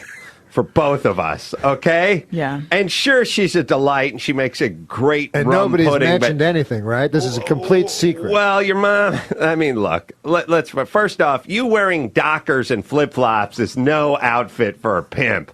We're going to have to get you, like, made over. You drive a Geo Metro. You keep threatening your pimp hand, but you never laid a hand on either one of us. You're not verbally abusive. You're not physically abusive. I laid, by the way, the first 2 nights I spent on your mom's sofa. I slept with no underpants on, presenting. I wasn't raped once. You came by 2 times. You offered me milk when you went to the kitchen, and then another time you offered me postum. I don't even know what that is. You're just a bad pimp. Thank you. The bad scene. And scene. You know, Zuckerberg says he's only eating his own meat that he kills now. Have you read that? With his bare hands. Yeah. Zuckerberg? The kid's a monster. He tries to do one thing to alter his modern lifestyle every year. And this year he says he's only going to eat meat that he's actually killed. And I was wondering, what are you adhering to lately? I'm a vegetarian, a strict vegetarian. No, have you done that? Well, I eat chicken. What's not all that? That's not vegetarian. I'm not. I said I'm not strict. I eat chicken and steaks beef, pork. I ate raw game. Did you ever eat? It's not dead yet. No, you're and over you there. eat it, and as you're eating it, their death throes are making you hungrier. There's nothing. That's better than a soybean. Yeah, you're right. Which sounds better, that or soybean? Listen, some of the best meals I've had is that Mongolian thing over at Dahmer's on Wednesday night. Literally, we ate a Mongolian. Did I tell you I ate a live fish in real life? No. Yeah, I was at a sushi restaurant, and the guy's like Japanese. Mm-hmm. And so I go, I eat just sashimi, like raw fish. Mm-hmm. I don't eat with rice or anything like that. Yeah. Am I trying to impress him? So he goes, eat raw, you eat live fish? I go, yeah. Even though I don't. And he goes, never think he's going to call you on yeah, and I go, plus it sounds kind of cool. Mm-hmm. And he goes, I get you live fish. I go, thanks, man. Like I was an inside guy, and then he brought out a fish and hit it and knocked it out and put it on a stick. It was live. And that clears out a sushi bar. A lot of people, the girl I was in was barfing in a bathroom. And the only people interested was the guy, the Japanese sociopath guy. And all the Mexican help, they were all like looking like I'd eat it. And so I had to cut it, and then they leave the fish that's on the skeleton that looks like the one Sylvester found on a garbage thing. Mm-hmm. To move. It's moving and like a dead bobblehead, and you had to put water in its mouth to keep it alive so you could watch it die as you ate. It was a nice meal. Jesus, I'm living such a hell life compared. I mean, but anyways, here I am, a young lad auditioning for the Joan Rivers show when it was on. Yeah. It's the first time I ever came to the United States. Me and Howard Busgang. Yeah. And so me and Howard Busgang and Mario Cantone, Joan Rivers likes us all, you know. So we're at the Hyatt Regency, which is across from the Comedy Store, where we auditioned for Joan Rivers. Yeah. And it's me and Howard Busgang are in the room, you know, and Howard Busgang smoked marijuana at the time, you know. Sure. I don't. Yeah. You know? But he smoked marijuana, and I was watching. Yeah. And so I said, Howard, man, it's weird. You're just smoking marijuana all by yourself. Why don't you invite old Mario Cantone over, right? So he phones Mario Cantone's room. Mario Cantone goes, yeah, I'll come over. So he comes over like a minute later, all red-faced with his lover, right? Yeah, okay. He's also red-faced. They're drenched in sweat. Okay, yeah. They've just been fornicating. Yeah, they've been fornicating. Yeah. And so they're like, yeah, we'll take some. So they take a quick, smoke this joint so that they'll enhance their orgasm later, right? Right, sure, okay. Then they give it back to poor Howard Busgang. And he's sitting there with this joint that has God knows what on it. Yeah. Yeah. Because yeah. Yeah, so Howard Busgang, in an effort to be politically correct, even though they're gone, yeah, smokes the joint and gets full-blown AIDS. No. No, I just made up that last part. No, Howard Busgang's a great guy. He's doing a show right now. Wow, yeah. In Canada. Well, it's why are we talking about me here? If I asked you if I said, Tom, would you give me $1 million if I cut off your leg? What would you say? Wait, say that again. If I offered you $1 million to cut off your leg, would you accept? If you offered me $1 million to cut off your right leg? No, I would not accept that. If I offered you $1 million to cut off your left leg, would you accept? No, but what about if I offered you $1 million to cut off both of your arms? No, would you accept? You would not accept? No. So you're admitting to me that your arms and legs are worth more than $3 million. Then treat them like that. Treat them like that, for God's sakes. Treat them like that. I would get $1 million each for each limb? No. Oh, because I would take that. I'd take $3 million for 2 arms and a leg. I'd do that. I'd take $3 million for 2 arms and a leg, but not $1 million for 1 leg. No, I could use $3 million. I'd sit around and watch TV all day. Tap my fingers on my one good hand. I'd have the remote, right? Yeah. No, I don't. You lose your cock too. Yeah. What? How much for chopping the cock off? You never mentioned that. That was implied. I actually have questions here. I actually have some questions. Oh, you got some questions? Yeah, let's. I said no questions. Really? No. This is what I saw after the trial. This is how stupid jurors are. After the OJ trial, I see this big fat woman that was on there. Because you tend to think of jurors as wise or something. I don't know why, but you tend to think of them as wise people, jurors. Right. But afterwards, they interviewed this one woman that was a juror, big fat woman. Doesn't have anything to do with anything. I guess. Her weight, but she was huge. Right. And so she was smart. She probably would have known to not eat so many cheeseburgers. Exactly. So this fat pig. No. So they're interviewing her, and they're asking her about the blood evidence because Darden talked about the blood evidence for 6 straight days. Yeah. He introduced all this blood evidence that showed that it was 1 trillion to 1 that it wasn't OJ. So they say, well, they say this woman, they say, well, what about the blood evidence? Yeah. So she goes, everybody got blood. She goes, if it don't fit, you must quit. Yep. She remembered the rhyme. Sure, the rhyming was what did it, I think. A guy was telling me that, do you know the lawyer Jerry Spence? Are you familiar with that lawyer? He's from Colorado, and he wears a cowboy hat. Cowboy hats all the time. Fringe. He wears fringe. Yeah. Yeah. So apparently, in the closing arguments, you can say anything. Mm-hmm. You're not bound by anything. So I know this guy who worked at a law firm, and he said every time Jerry Spence would be the defense, he'd always get everybody off. And this is what he'd do. He'd say, no matter what the facts of the case were, he'd say, he'd talk about the case, and he'd go, that's it, ladies and gentlemen. Oh, before I go, I'd like to tell you a story. And then the prosecution would go, objection! Then the judge would go, let him tell the fucking story. So then he'd tell the story, and this was the story. He would go, ladies and gentlemen of the jury, I'd like to tell you a story about a young boy, a precocious young boy, that went up to a very wise old man. And the boy held in his hand a bird. And he said to the wise old man, he said, you are the wisest man that I know. I have a bird in my hand, and I'm going to give you a puzzle. If you say A, you can say A or you can say B. If you say A, I will let the bird go, or I will crush the bird.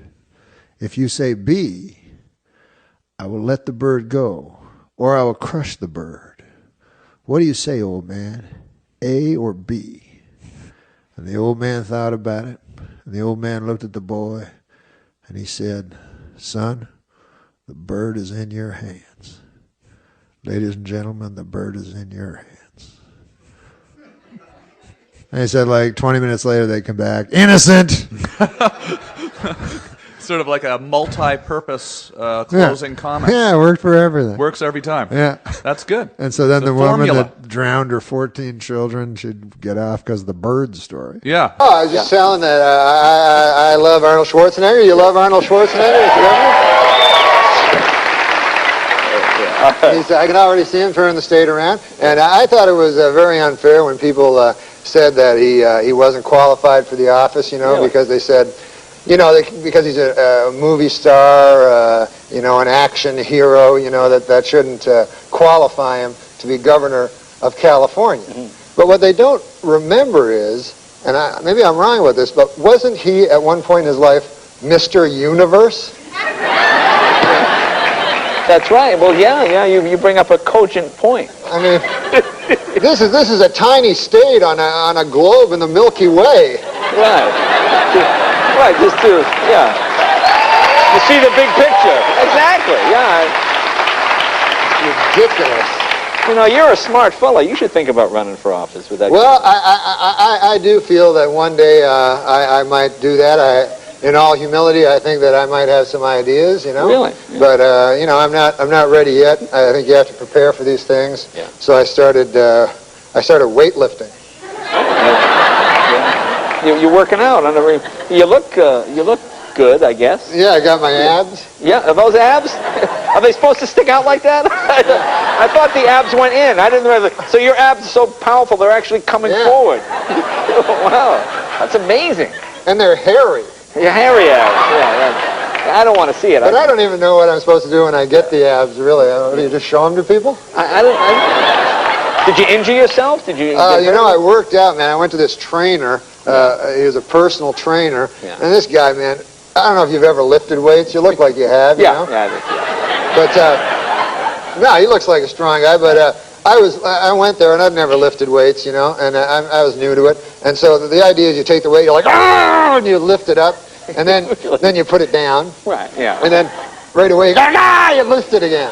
And you put it down. And you do this 20 times, and then the weight's where it was when it started, and then... so you don't really gain anything. You gain, No. the weight is the same place, and your muscles hurt, you're all sore and everything, and very repetitious, It's the same problem I have with sex. I know it's too much of the same. Too much of the same, yeah. You can't get into it. And so then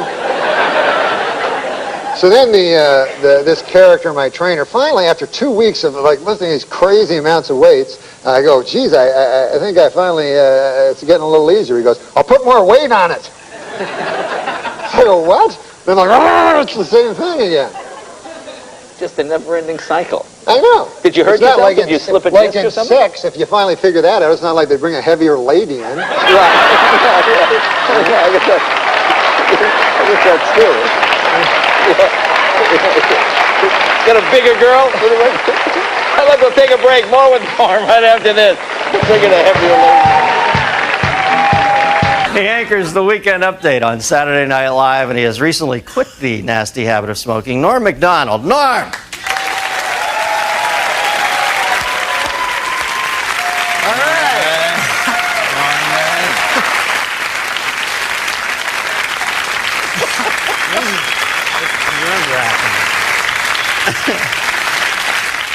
Now, you're a young iconoclast, Norm. The kids, they get you. What? I was going to wear a suit, and I don't need to. I like this whole D.B. Cooper look for you, man. This is... Now, is he the guy that jumped out of the plane? No. He's married to Alice Cooper. Now, the thing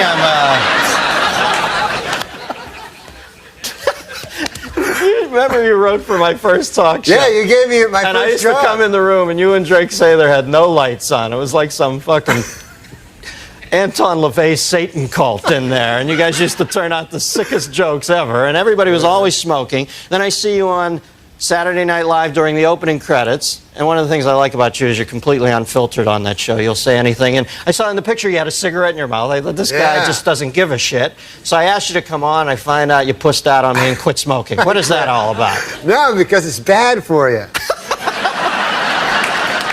They have these fucking things on the side. You have to read the fine print where it says, it's bad.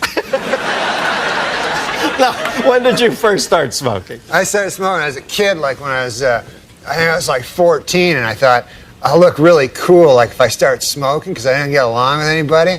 So I started smoking. Wouldn't you know it, I did look cool. All of a sudden, all these broads like me and everything. Not broads, but ladies, girls, women.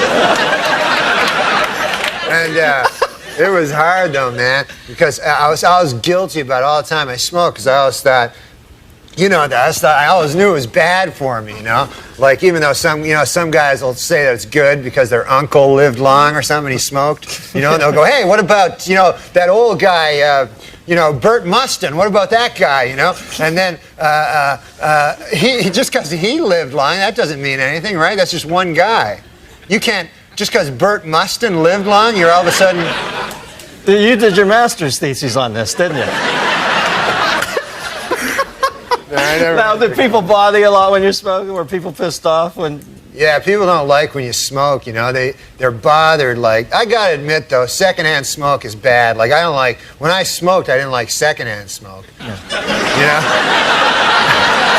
like that first-hand smoke because you get to suck it right out of the cigarette, And the secondhand, any fucking thing that's already been ingested by someone is not as good, You know what I mean?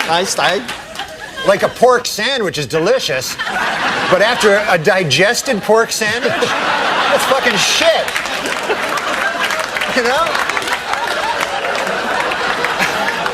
You can't fight that logic, Norman.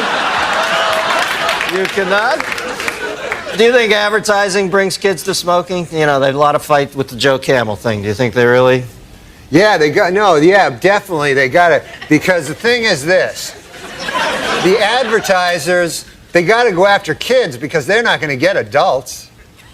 Like, there's not going to be a 50-year-old guy going, hey, I should start smoking. That goddamn Camel. Look at him. They got to get little children. Joe Camel. Yeah. That's a frightening-looking beast. He looks like a cock. I read it. I didn't make this up. And I know you don't mind first-hand cock, but... You don't know that. Don't say that. I know how this stuff happens, man. Because a buddy of mine worked on Saturday Night Live, and he said he was a fag once, as a joke. And then he said everybody comes up to him and saying, are you a fag? Gay man, I mean? Show about smoking. They thought you meant the British word for cigarette. All right. Exactly. Can I bum a fag? That's what they say in England. Where else? All right. The thing about Joe Camel looking like a cock, Dennis. I lost my train of thought. Thanks for bringing me back. This is what I've noticed. He doesn't even look like a fucking camel. He looks so much like a cock. Because you know how it's usually subliminal? Yeah. Where you have to find the cock, right? This character, you have to find the goddamn camel.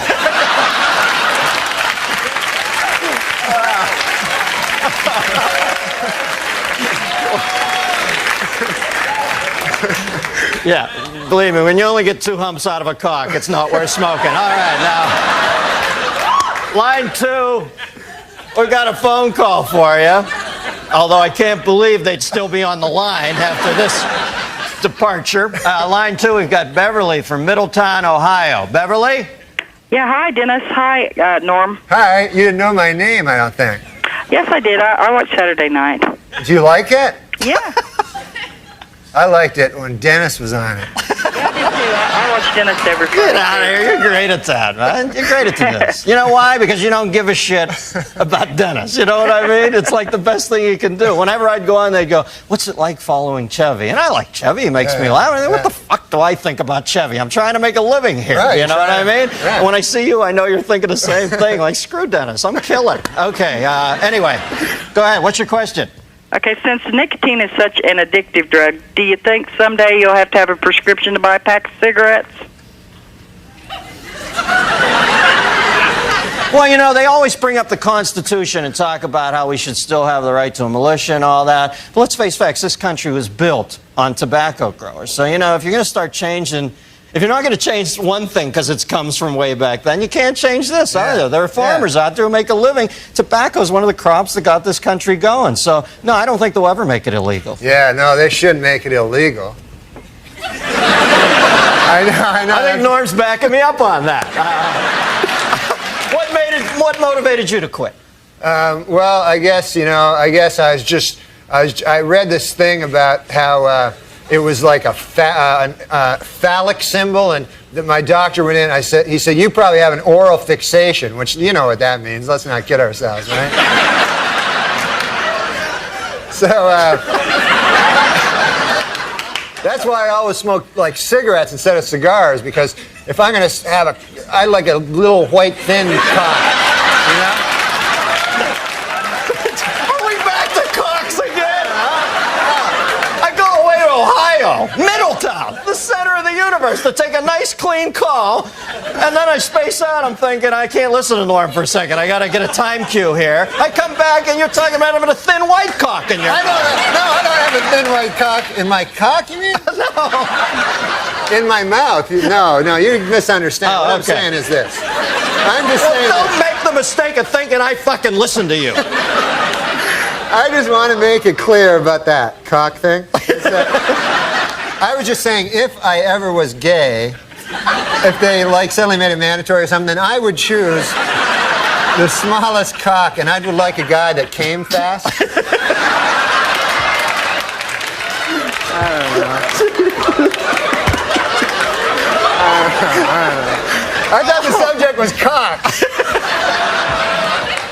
No, cocks is next week. I'm sorry. Does that answer your question? Yes, it does. Norm MacDonald, ladies and gentlemen. Luckily, we have the good taste to bring tonight's guest back. Every season, he is as uncensored a wit as they come. His new sitcom, The Norm Show, is on ABC Wednesdays at 9:30. Please welcome George Wendt, ladies and gentlemen. They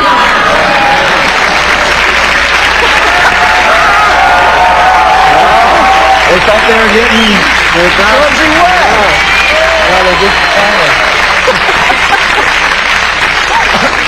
Hey, how you doing, man? How are you? I'm all right. How's it going? Year in, year out, my favorite guest. All right, you're a good man. Because you have no inner barometer of how far to go. Well, no, because it's HBO. I like to be dirty, you know, and it's fun. You know what you are? You're like a profane child. That's how I think of you, because you always try, I like to be dirty.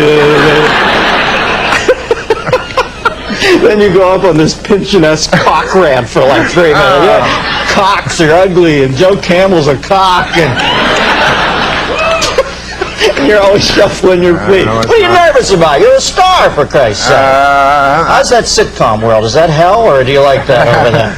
It's not a lot of fun, but you know, it's good to do. No, it's not on Ohlmeyer's. Has Ohlmeyer sent you a congratulatory telegram, or what word am I looking for there? Ohlmeyer, I haven't heard any missive, I think. Who's the Ohlmeyer at your network? This lady, Jamie Tarsis. She think you're funny? Yeah. Ohlmeyer's not even there anymore, isn't it? It was one of his last official duties to whack you? Yeah. He took off, and they got this other guy, I think it's maybe Sammy Sosa. I don't know. Scott Sassa.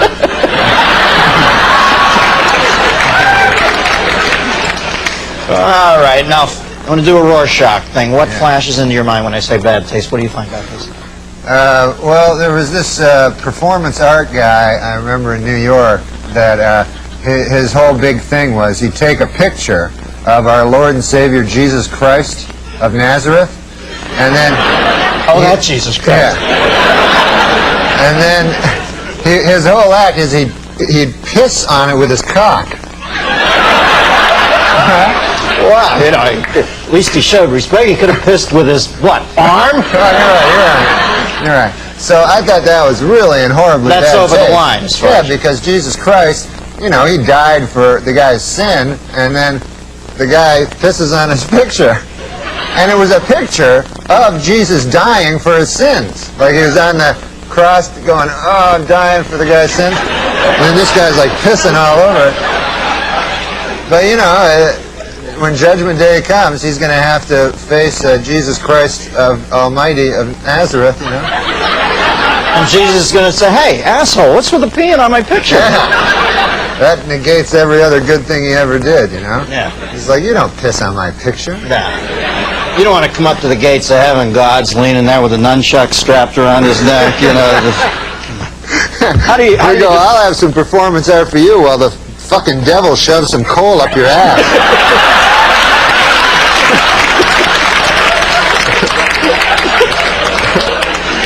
As I said before, the childlike outro, but effective. How do you define bad taste? Is it like beauty? Is it in the eye of the beholder, or what?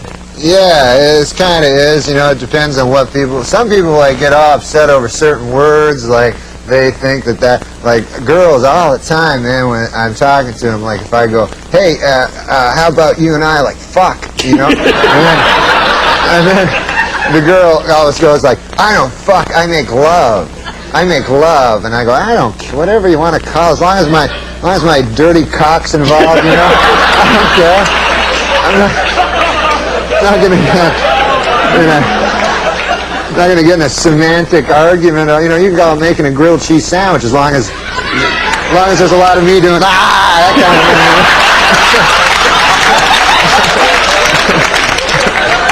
Now, what's the earliest into hitting on a woman that you've ever said, I want to fuck you? You give it a couple minutes, right? I try to get into it pretty quick. So that trump card down. No, if you're in the game. I don't, because I don't like. I don't ever ask them to. Would you like to have dinner? I don't really like having dinner with them, or having a drink with them, or anything like that. No. You know. So that's your sort of exchange with women is. Yeah, I say, hey, how about you and me fuck? And then they go, no. And then they go, how about we have dinner? And I go, I don't like dinner. You don't like fucking.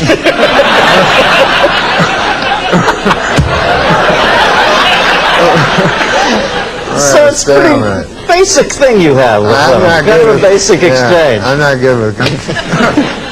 Now, Norm, have you ever done anything in your long and storied career that you consider specifically to be in bad taste as you look back on it? Maybe at the time you thought it was a good play, but you look back on it and you think that was in bad taste. Well, sometimes, like in stand-up, I'll do jokes that are like one time I was doing this thing in San Francisco, and they were all gay people in the audience. They told me, so I figured I'd do San Francisco? Yeah. No. So I figured I'd do stuff about gay people so that they could relate to it. Yeah, it's warm up. They love that. And so I was talking about, because I went to this gay pride parade, and I saw in it there were these old men and old ladies like with these signs that said, "We are proud of our gay son." You know, and so I was saying that's an odd thing to be proud of, you know, because it's not an achievement, you know, it's not like something you work all your life to be gay or anything like that. And I just wondered, I had a hard time believing that these 50, 60-year-old men are actually bragging, you know, at work like they're, hey, Bill, you know, my kid, oh my God, we're proud of him, Johnny. He graduated from Harvard, you know. First in his class, you know what I mean? And now he's articling over at a law firm, and oh yeah, he loves cock. You know? This kid,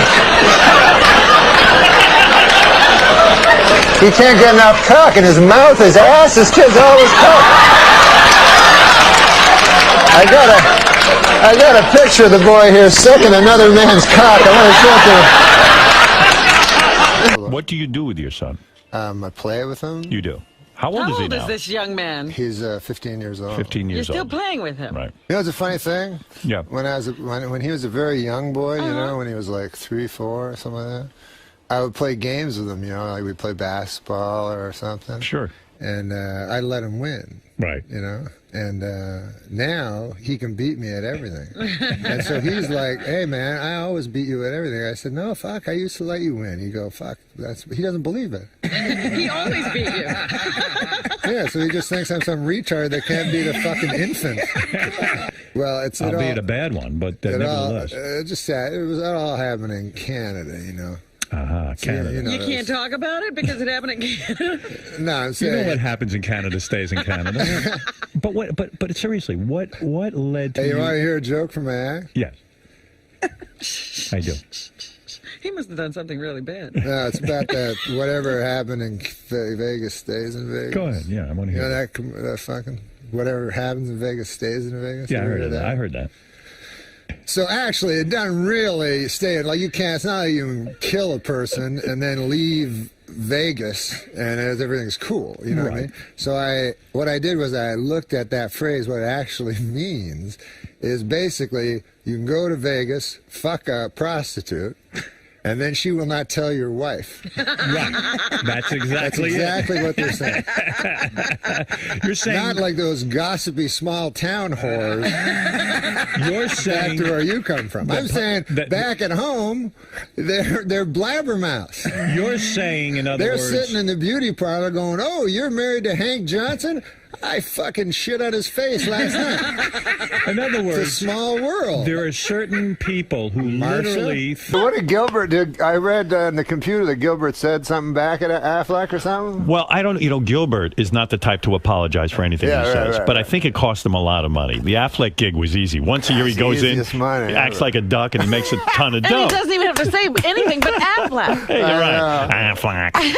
So you know, he didn't know Affleck, I guess, has 75% of their business in Japan. And they got a bit offended by what was going on. So I did an audition for it. Did you really? Did you? It seems like everyone is being auditioned Now, for the what did you Affleck do? Did you try to sound like Gilbert, or did you try to change the duck? They said I've only been on like 5 auditions in my life, and everyone's been a fucking nightmare. You don't strike me as an auditioning kind of guy. I'm the worst fucking ever. So I go in, and then the woman goes like, I just thought I'd have to say Affleck once. Right, that's easy. So she goes, listen. I want you to create a story.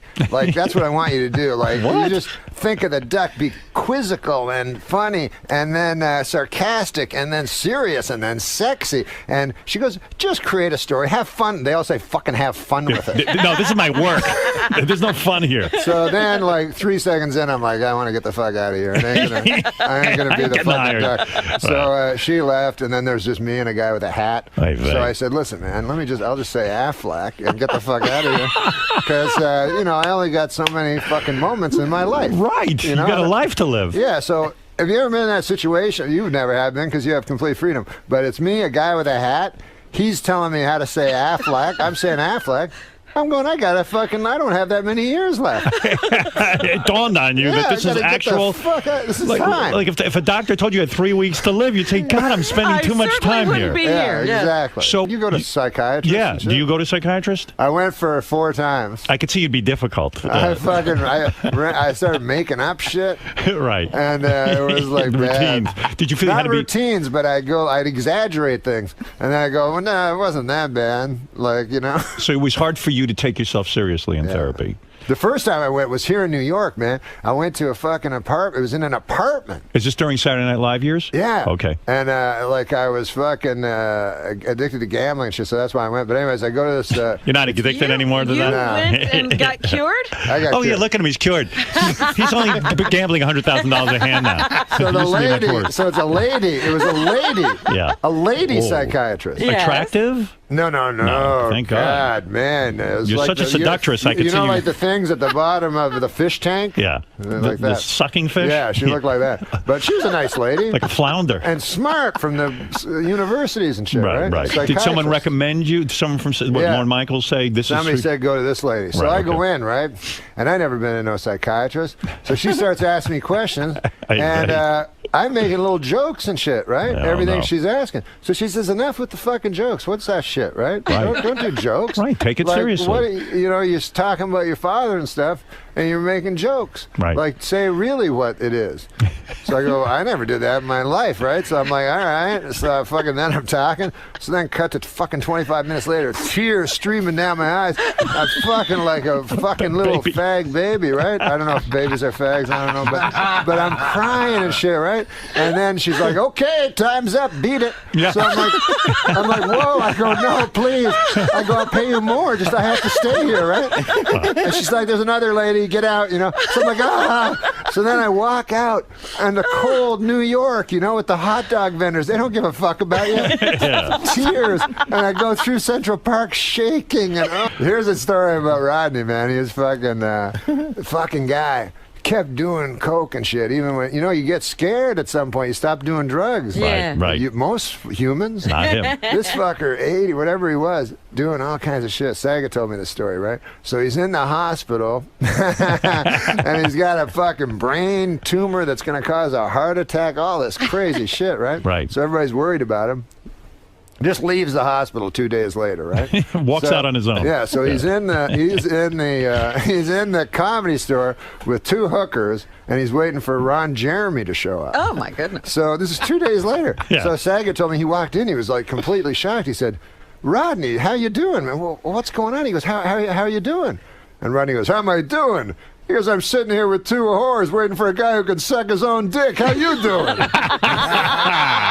Still very quick. Yeah. He was a genuine character. I know guys who went into meetings with him about a movie. Yeah. He'd show up late in a bathrobe with his balls hanging out. Yeah. And like legendary stories of it. yeah, You yeah. talk about not giving a Oh, fuck. this is You balls. worship that. You want to be that guy That who was the doesn't give a greatest. fuck, right? I met Rodney, man, when I was fucking. I made the worst mistake ever, which I was in the fucking hotel, and I loved Rodney and shit. I didn't know him, and I was coming down in the casino. I was coming down the fucking elevator, and Rodney was in the elevator. I'm like, oh my god, it's Rodney. I gotta say something to him. So, anyways, I'd worked on some stupid fucking thing with this director, Yeah. who said he worked with Rodney. Yeah. So I used that as a thing, right? So I go, hey, Rodney. I go, we have a common friend. He goes, who's that? I go, you know, Paul Johnson. He goes, that cocksucker. He goes, that fucker's no friend. And there's a full elevator. That fucker's no friend of mine. You tell him he can suck my dick. I'm like, oh, I'm not his friend. I'm not his friend. And you know, you hear these stories that Rodney was sort of a bitter guy because he made it late in life and did, all that, but yeah. yet he was a sweet guy because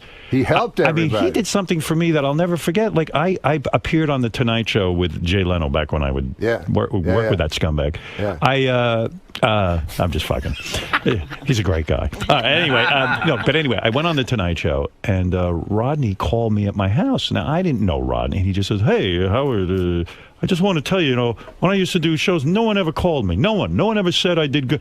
I knew what you were doing up there. You were great. You were doing a great that's job." cool. And I was like, wow, Rodney, dangerous. I mean, because he's the guy. You know, if he thinks you did okay, I must have done okay. You know? Yeah. So what a tremendous, nice thing to do for somebody. Unbelievable. Well, I met him on Saturday Night Live because he came and did, you know, when I did Update, he came and did some jokes on his 75th birthday. So we have to do dress first at 8:30 and then at 11:30 the show, you know? Right. So he comes and he's like, hey, Norm, I got to fucking talk to you, you know? So I go in and I'm like, Mr. Dangerfield, it's great to meet you. That's the first time I ever met him. He goes, listen, man. He goes, what the fuck, man? Why am I doing it at 8:30, you know? I know my fucking jokes. I'll just come back at 11:30.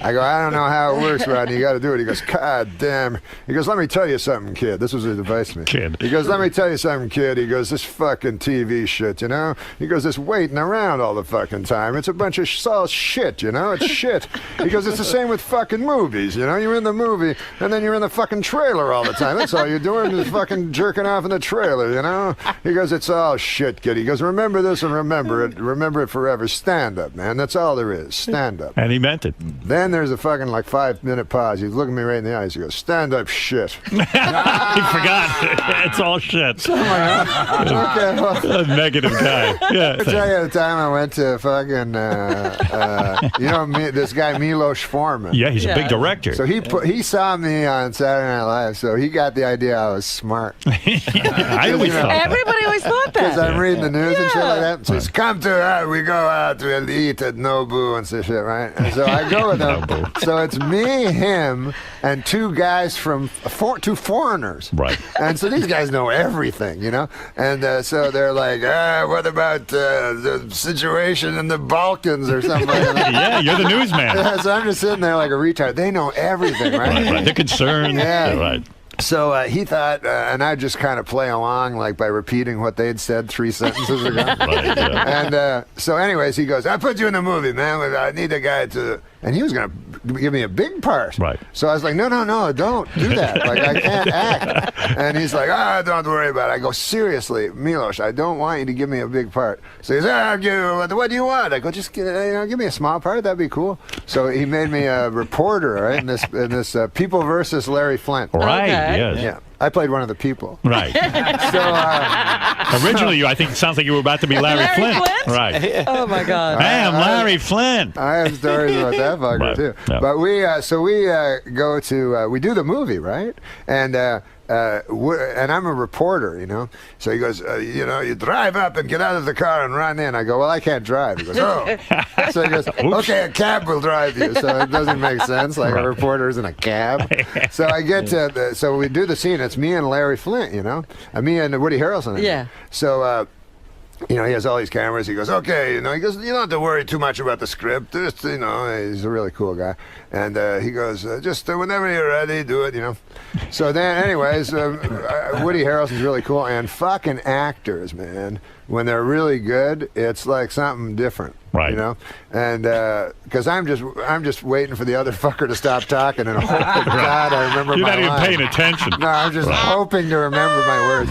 So, anyways, fucking what's his name? Woody Harrelson asked me if I want a beer. Mm-hmm. He goes, "You want a beer?" I go, "No, it's cool. I don't drink." He goes, "You don't want a beer?" I go, "No, I don't drink, but thanks, man." And then I go, "You drink? Like, I thought you just smoke weed and all that shit." And then all of a sudden, Milos Forman goes, "Cut! What the fuck is going on?" Like we were in the movie. You didn't know. No.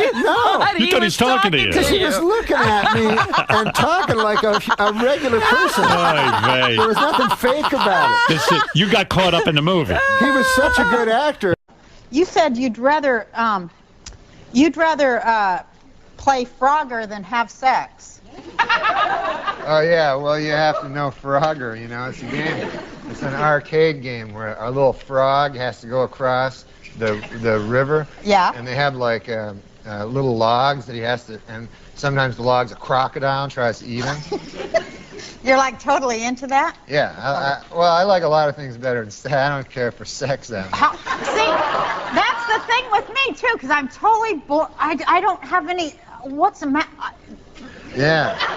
It hasn't gotten better over the centuries, It's always the same thing. It's very like I had sex when I was young, man, and then I had it for a while, and then I realized it's kind of always the same thing, There's only a few things you can do. You can go like this and then over, you know what I mean? You go, I'll do this for a while, and then. Do you think that we're being drugged by the government to lose interest in sex? Oh no, I just think it's a thing that. Like, when people go, hey, that guy's he's good in bed, And to me, like, how hard is it? It's not like if you're good in badminton or something, that's a hard thing, badminton. You gotta, and Frogger, But sex, you can figure it out in like 10 minutes, Yeah, and like goats do it and stuff. Like goats and pigs and stuff all do it, so right. how special can it be? Exactly. Show me a goat that can get past the third level of frog. That's right, Nora. That's right. The writers write it, and then you say it, so then if it's not funny, the audience hates you, Right, that's exactly why you have to be so mean to writers. Right. Like the audience is going to watch the Roseanne show and go, oh, that dirty Bruce Rasmussen, he's not funny at all. Right? They don't get that. Yeah. The writers don't get that. It's your ass out there. They go like, no, it is funny. I'd be like, I don't think it's funny. Yeah. Well, I wrote it and I say it's funny. Well, then you go out there and say it. They want they kind of want a robot that'll just say anything. Yeah, but they're good people, the writers, I have to go back and talk to them after the show. Yeah, remember when I used to make y'all wear numbers? Yeah. Yeah, Roseanne made us all wear numbers on our shirts so she wouldn't have to speak to us as human beings. So, she'd say, hey, just number 9. And actually, we have some writers on this show that worked at Roseanne, your show. Yeah, so. We have 3 and 8. Are they any good? I remember those guys. Are they any good now? Oh, yeah, they're great. So. Yeah. I know that the guy that used to write the, what do you call it, in Hustler magazine. What? He used to write the joked the captions under the comics in Hustler did? magazine. Where yeah. is He's the one that created your show. He is? He's the most talented. Yeah, he's the most talented of all of them. He also did Drew Carey. He's the most talented number I ever had on that show. Yeah. And I wish him the best. Yeah, and he's Bruce Halford. Yeah, 3. Yeah, he started out at Hustler magazine. Yeah, I didn't know that. Those things were hysterical. He never told me that. You mean like the really dirty cartoons with the blood and everything? Yeah. Yeah, and then they have those captions. They were funny. Yeah, they're hilarious. That one time I had a psychiatrist. Yeah. Like, and because they told me I should go see a psychiatrist. I didn't want to go see one or anything like that. But so I go to see this dude, the psychiatrist, and I'm talking to the guy, and I couldn't think of any problems or anything that I had. You know, I was just like, guy I'm working with is kind of a troublemaker, you know, and the boss is always. So I'm just like, I had nothing to say, and the guy's like sitting there, you know. So then I go to the guy twice, right? And then I'm reading the paper. The guy kills himself. Really? Yeah, he killed himself. And then I was reading his horrible life, like he was on all these drugs, and he was one of those guys that like to hang themselves there to have sex, and all this weird stuff. Anyway. Oh, my God! Yeah. And then I just kept thinking, good God, like the last week of his life, he was listening to my boring problems, you know? He's all troubled, and I'm going, anyways, the guy, you know, I don't think he respects me, my boss, you know? That's kind of, did like that, how deeply did that frighten you? When you read it in the paper that he killed himself. Yeah, I don't like hearing about guys killing themselves. That's really scary, isn't it? Yeah. Especially a psychiatrist, you figure they got it all going on in their head, right? Yeah. And then, like, when you find out they're crazier than you. Yeah. I don't like that. Because I don't like those psychiatrists, too. I'm always afraid, like, that, you know, they get you under their spell there. Yeah, and then, they do. And then you don't have anybody else. You only trust the guy. Yeah. And then, of course, first thing he does is have sex with you. That's right. Yeah, the first, it's like a cult. It's a horrifying cult, I think. Same with hypnotists. Like, I always think if a hypnotist is going to hypnotize you, he should say right before, I promise I will not have sex with you, you know, while you're under, because, you know, I want to give up smoking, but at the same time. I brought some pizza. Oh, boy. Oh, I love this pizza. Yeah, it's pizza. Dairy pizza. Oh, my God, look it. It's kosher pizza. It's so good, too. Because you're Jewish. That's right.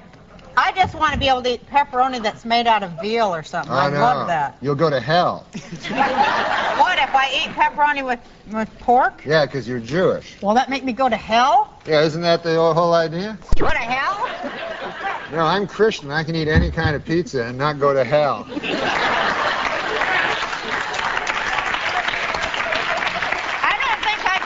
For eating it either. Oh, you don't? No, I don't go to hell. Well, they don't specifically mention pizza in the Old Testament, but it's But they do mention pepperoni. Yeah.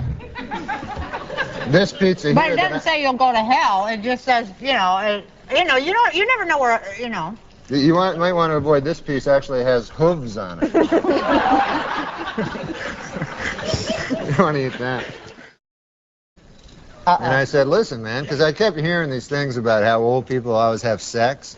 Yeah. So I said to my grandmother, grandfather, you still have sex with my grandmother? He was like, good Lord, no.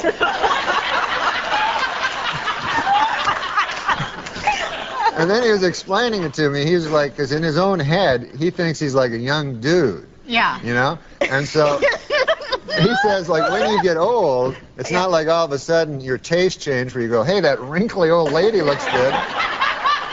He told you that? Yeah. Wow. He said that people still look good when they're in their 20s to, like, real old guys? Yeah. Because he said whenever he looked in the mirror, he was always shocked because he thought he was like a doughboy back in the First World War. You know? He thought he was a handsome dude. And even if he did know he was ugly, he still was not attracted to the old bags. Norm MacDonald is on the Adam Carolla Show. Great to see you, Norm. Hey, Adam. Hey, Teresa. How you doing? Norm's going to be at the Bray Improv tomorrow. That is Thursday through Sunday. 2 shows on Friday and Saturday. Feels like a tall order for Norm MacDonald. Yeah, it's gonna be fun, man. It's gonna be a donkey ride to heaven. Sure will be. Hey, Norm, I don't know if you can remember this story, but somebody, I think, told it to me about you gambling, coming in late, and calling for a wake-up call that was probably just a few minutes after you went to bed. Do you remember that story? Yes. How did that story go? I remember laughing hysterically, but I don't remember all the details. It was back when I was drinking, and I was really drinking a lot.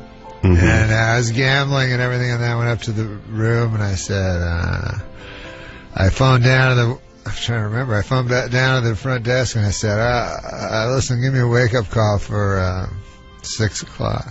And I was like, oh, it's 5 to 6. And I said, I better let you go, you'll be dialing soon. Norm, it's like Ty Pennington got to your head and made you over. The last time I saw you, you had a gray beard. Oh, yeah. You really... Why did you say I was sober? I don't drink. Wow. You don't drink? I don't drink and I don't do drugs, but it's an odd thing. Really? Yeah, I don't do anything. Hold on, You've never been a drinker? Oh, I have in the past when I was a young boy, but I get scared, like, when you're young, do anything, you know what I'm saying? Right. Because you don't think you're going to die, so when I was young, people just hand me pills, I'd eat them, and then I got older, and I was like, God damn, man, I'm going to die, I'm not going to do nothing. Right. So, but you still gamble. That's a vice, right? It's a vice, but it's not life-threatening in any way.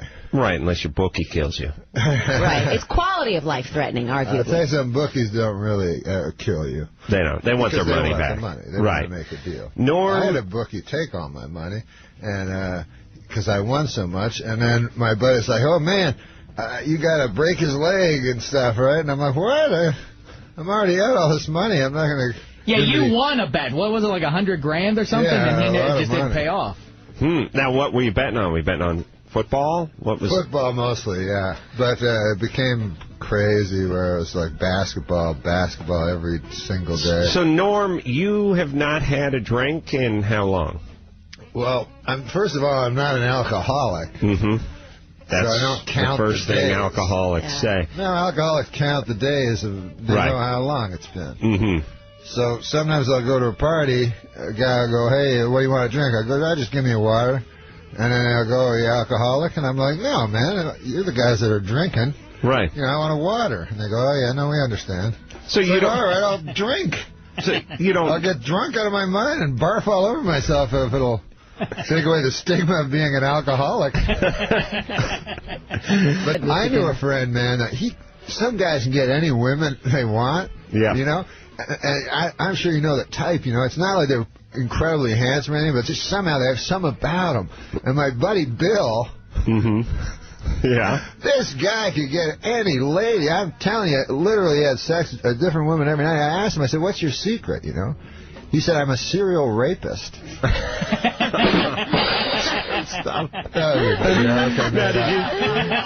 you say that on The View the other day when you were on The View? I didn't go on The View. They don't want me on there. I thought you were on The View. No, they don't like me anymore. Why won't they have you? Well, one time they wanted me to go on The View, right? So I was like up all night, like for a long time, because I was in my gambling days and stuff like that. And so the guy kept phoning me, the producer of The View, Yeah, and, Bill Geddes. Yeah, that's the guy. Yeah. And so he kept having ideas, like funny ideas I could do, Right. Like they have those guys. Right. So here's a funny idea. Let's not talk about rape. Like ideas like that. No, it's fine with me. It's just funny. It strikes me with Norm and with me sometimes you talk to producers about funny ideas maybe you shouldn't be doing. Oh, they do that a lot. More do nots than do's. Yeah, they do that. They go, hey, don't swear on The View like you're going to swear. Like right. You're that retarded. Here's an idea for your segment. Don't use the N-word. Yeah.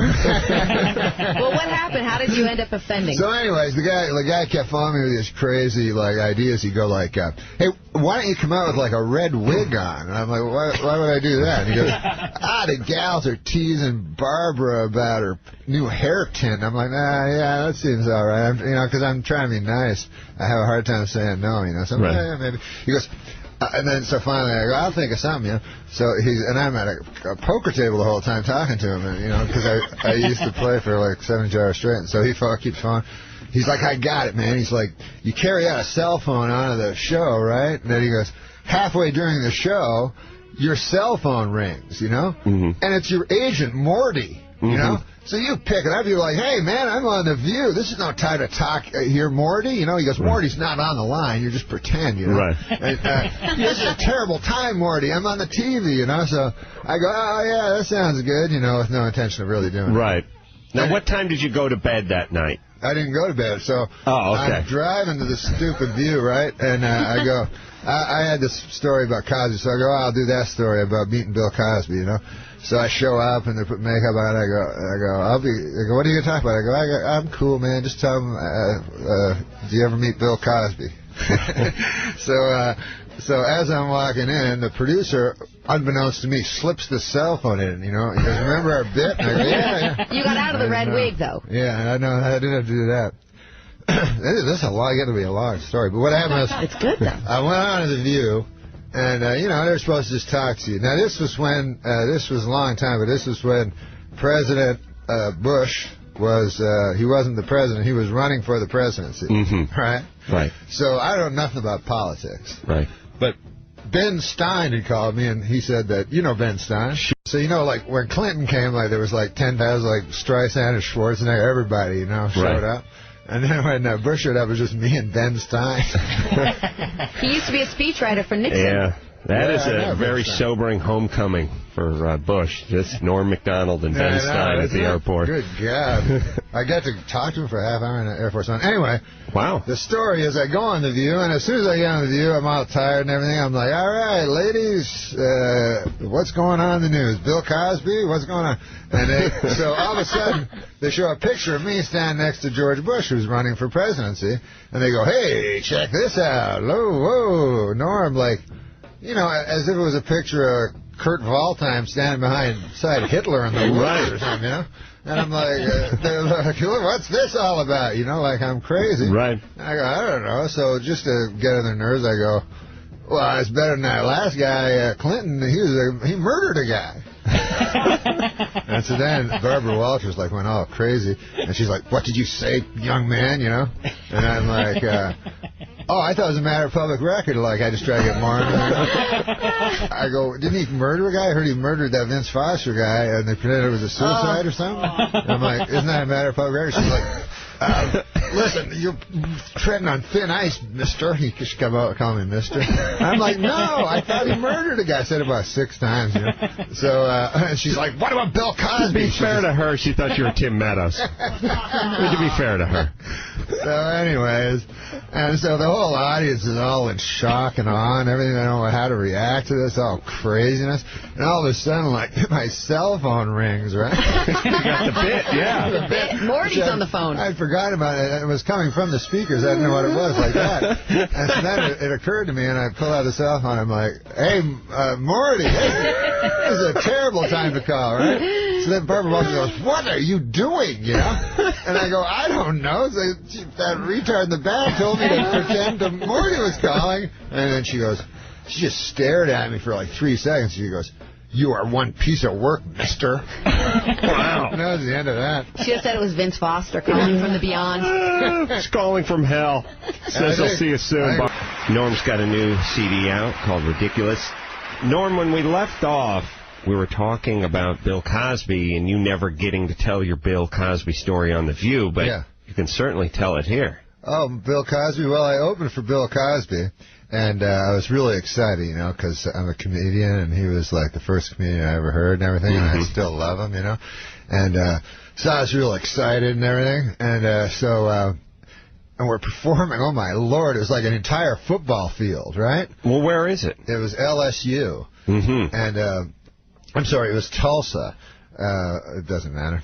Right. And, you didn't have to correct yourself. And so I get there, and so an entire football field in a little tiny stage, and I have no way of knowing how to, so I'm like, anyone have an answering machine? And then they're just talking to each other. Right. I have no idea of how to talk to this many people, so they completely ignore me for the whole thing. But, they don't hate me or anything. They just don't notice me. They're ambivalent. So I'm like, how on earth, So I was interested in seeing how Bill Cosby do it. So Bill Cosby lands in a helicopter like 10 minutes before, and he's wearing a sweatshirt, and I'm in a suit and everything, And he says, "Why are you wearing the suit?" I said, Bill Cosby. He goes, college. He talks like just in words. He doesn't use He goes, college sweatshirt. And I'm like, okay. Doing a Mad Lib. Yeah. So he gets up, and so he's a guy's a G. He's just stand beside the lady. He's not nervous at all, of course, He says, anything going on in the school? She says, next week we play LSU, we're Tulsa. He goes, it's okay, fine. And then they introduce me, walks out, and he goes, Tulsa! And everybody screams, right? And then he goes, LSU! And everybody boos. And then he goes, Tulsa!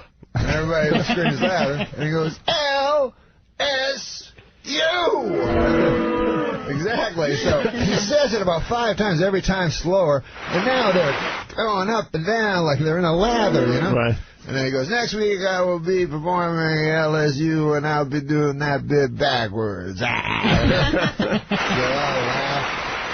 That is amazing. But anyways, afterwards, so I talked to him, and I go, oh, man, you're the best. I listened to you as a kid and everything, and my dad, was racist.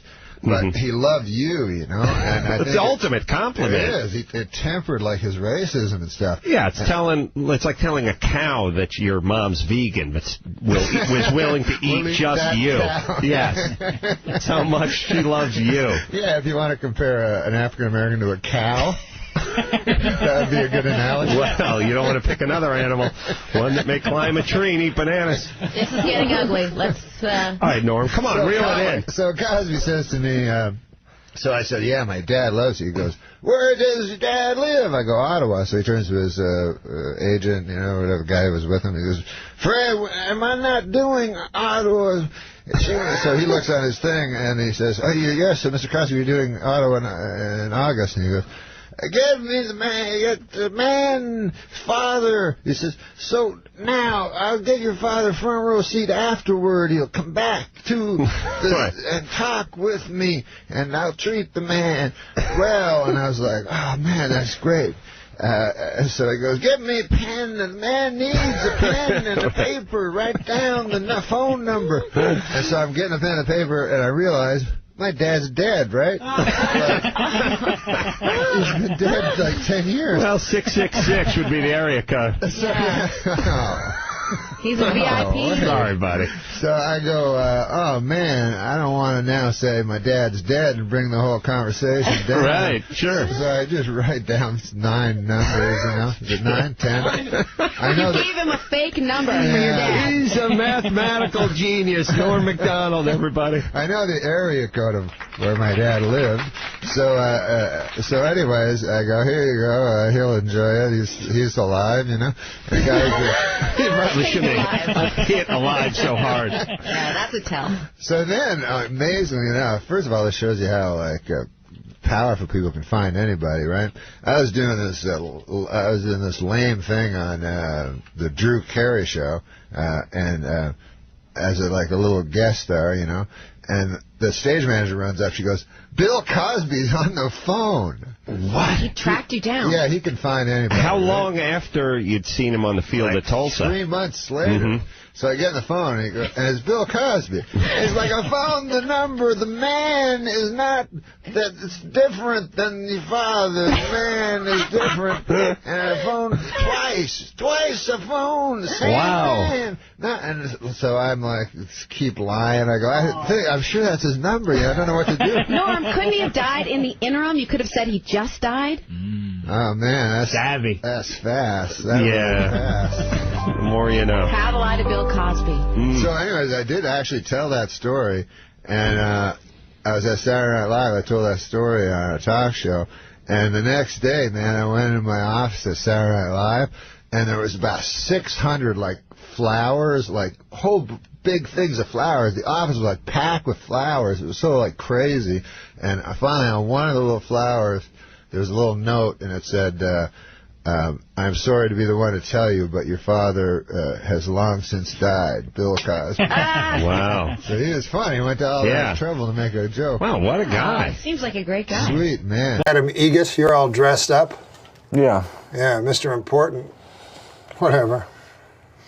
What are you, from the 50s? You told me to wear this. What? Whatever. How you been doing? Great, man. I mean, what happened last week? Where were you? Last week? Where was I? Where were you? I was here. No, I was here. You were here, Yeah. and I didn't go. Yeah. But listen to this, man.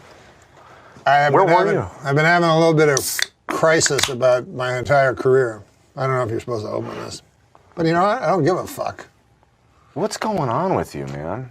I'm into... I went to San Francisco. Okay. And I know you were raised in San Francisco. No, reared in San Francisco. You know what? That's what's wrong with this show. It's just a bunch of shit. I think it's hilarious. Yeah, well, I went to San Francisco where there's important comedy. And I'm telling you, I've changed my whole world view. I went to the Purple Onion. Place closed down like a year ago or months. Purple Onion? Yeah, it's Yeah, a fucking tire store now. They got some nice white walls. What else did you do out there? Met Mort Saul. You ever hear that fucker? Sure. Yeah, sure. Well, anyways, I talked to him, and I realized all we do is shit on this show. Like people love it. It's hilarious. People love shit too. You know what I mean? People love actual shit. Well, they don't. No, they don't. Some people. But I'm saying that people like the lowest common denominator. You know what I mean? It's like fucking. You know what about? It's like. Gustave Flambert. Gustave, you ever hear of him? No. He was a guy, but he was into. I've just changed on my idea. It thou wilt, huh? You're just saying words. Well, I've changed a lot of my philosophies about comedy, and it's about time. Like, who is my favorite comedian that ever lived? Rodney Dangerfield. Hands down. Funniest guy that has ever been. Agreed. Yeah, he's shit. What? That's right. He's your hero. He's the greatest stand-up that ever lived. Yeah. Here's an example of one of his jokes. I had a blind date. I went to say, I tell you, the way he talked, Actually, he says, I had a blind date. I said, are you Doris? She said, are you Rodney? I said, yeah. She said, I'm not Doris. It's funny, but it's shit. No, that's funny. Yeah, no, it's funny, but it's not good. It's not important. It's great. No. What's great is jokes about wilt it thou. Again, just words. You're just saying words. I'm telling you that it's important. Have you ever heard of things that are bigger than just funny? Like important things like what's going on in the world? Did you ever think of that? Kobe? From the Lakers? Everyone says that. Kobe from the Africa. He's a black guy also. Coney. Huh? Coney. Kobe. Yeah, it depends on which part of the dialect. Yeah, okay, sure. They Coney, kill with machetes. Mm-hmm. How'd you like that? You wake up in your hut and there's Coney, and who's with him? His army of children. Yeah. It'd be horrible. Yeah. There's nothing funny Bunch about of that children macheteing you. And then what's your recourse? You kill a child. And that doesn't look good either. That's not funny at all. Really? Well, I happen to talk about it for most of my act now. Yeah, I was meaning to talk to you about that. Is that explains what happened at the Comedy Store when you came by last week? At the world-famous Comedy Store. You weren't there. You're the manager. You weren't even there. I was there. You saw my act? Why didn't you do... No, I didn't get a chance to see the act. I came in when you were about to be done. Why didn't you do the answering machine bit? My answering machine bit always kills. Always kills. That's about like how I phone the answering... Your answering machine, hoping that you don't answer. I'm actually hoping to get the answering machine rather than person. I don't do it anymore. It's funny and true. It's funny and it's not important. A lot of Be people that as it may. are funny. Look at fucking Gilbert Godfrey. He's going to be on the show later. Hilarious. Yeah, but he's not important. He's the least important fucking shit. Fuck. So you're saying what the stunt you pulled at the store last That weekend was a stunt. That was my first important. You know, people country for what they believe in. What? Yes. You didn't know that, did you? I don't But you don't believe even it. know Gustave Lebrun. That's his name. Right. Gustave A minute ago Lebrun. you said it was Laflemme or something. Now you're saying Flaubert. he's I was LeBron. thinking of Flaubert. Oh. Again, you're just saying, well, I don't think you even understand what any of this means. Really? Wilt. No, you're just saying basketball players. LeBron, Kobe, Wilt. That's a coincidence. So, you didn't do the answering machine bit. I didn't see your act. You want to know how I did? Unanswered narcissism? Jingoist. You want to know how I know you didn't do the answering machine bit? How did you Because know? it always kills. It always I walk in kills. that room, there's one guy left, and you're choking him out. I hated that fucker. The guy was blind. Yeah, he was blind to the truth. No, he was actually blind, and you hit him. I hit him with my fist of truth.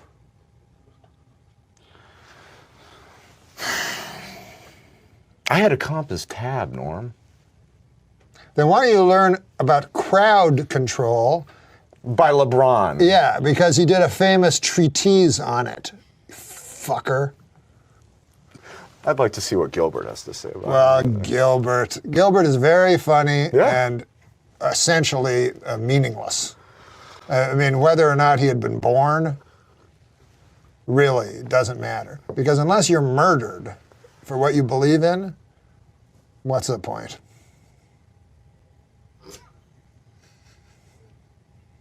What happened to you? We'll be back with Gilbert Gottfried. I don't look at no fucking cameras no more. Gilbert Gottfried, and everyone is always asking me how I got on this show. Well, here's how, so you can watch. Look, this isn't a stick-up, and I don't want any money or anything, but where's the camera? I need an audition tape right away. You just gotta film me. I need an audition. There's a big show coming up. There's a big show. Wait. All right. I got hostages. My wife is so fat. How fat is she? She's so fat when she sits around the house. She sits around the house. And can you believe they let me go from the show? I mean... That seems almost like that Bill Murray, you know, when he came on and he said, hey, I'm a funny guy, give me a chance when he wasn't doing good. Remember that? Oh, Was that no. the idea of that? Who the hell knows? That was such a horrible season of the show. Was that the first year of Eddie? Yes. Yeah. First So it was season. you and Eddie.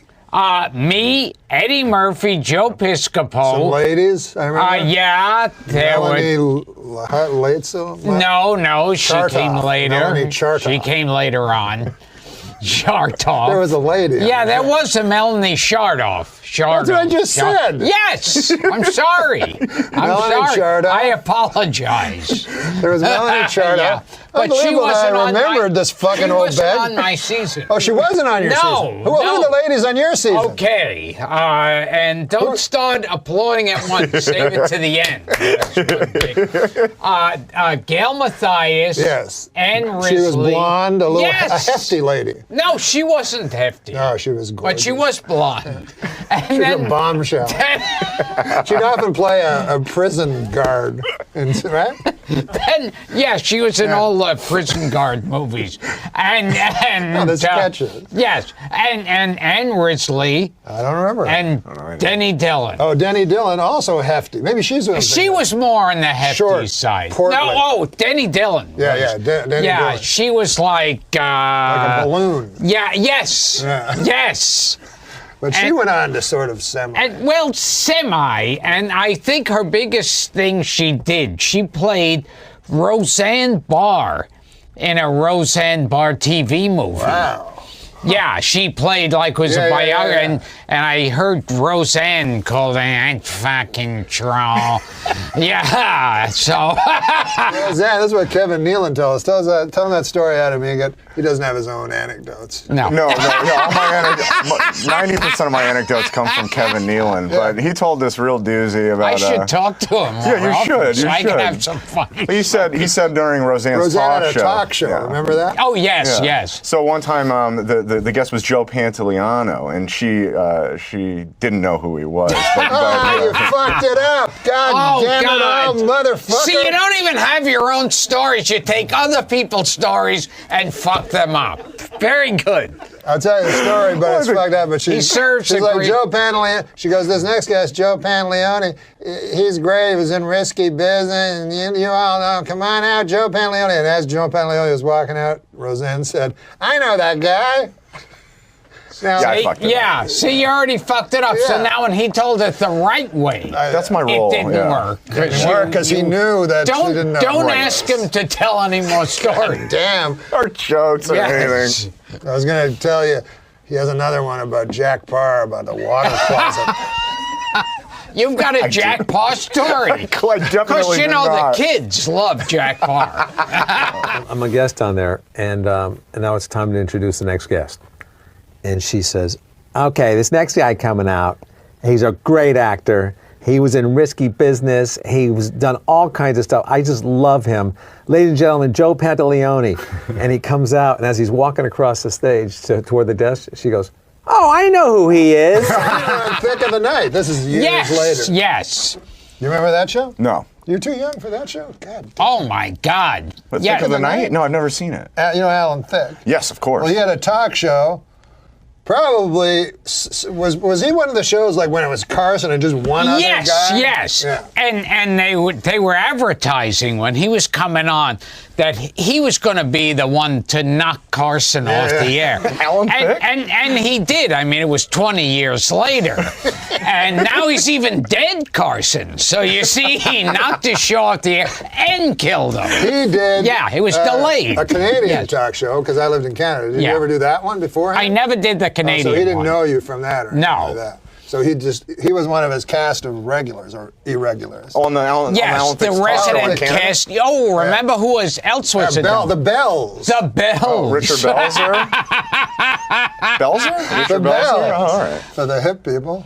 I don't call. And it was one of those shows when a show's really bad, how it keeps changing. The writers get together. The Ottoman changes. So yes. And I remember he had like a disc jockey had buttons that he would hit. Where yes. Where things would happen. And they so somewhere along the way they decided, hey, it would be funny if Gilbert is the guy who lives in the catwalk.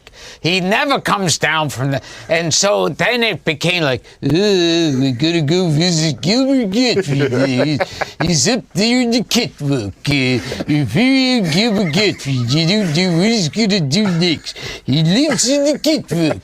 And it was a horrible, horrible idea. You couldn't go anywhere with it. And it goes, hey, Gilbert, what are you doing up in the catwalk?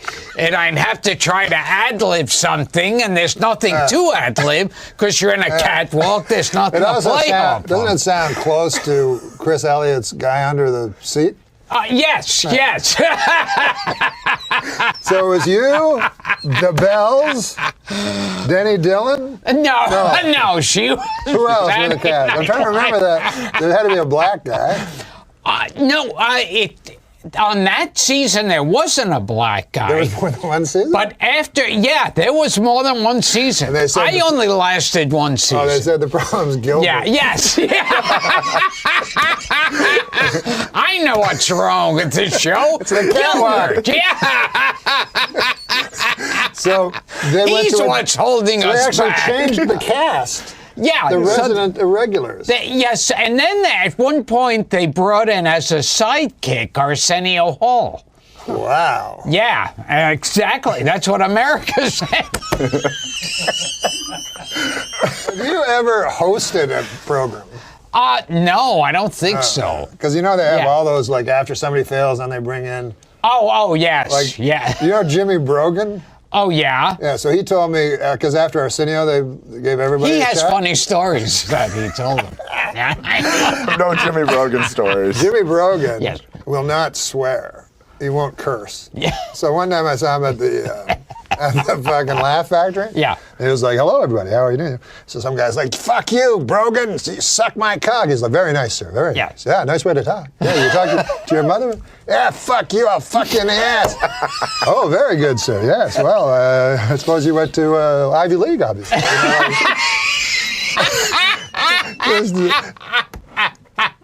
The guy was winning.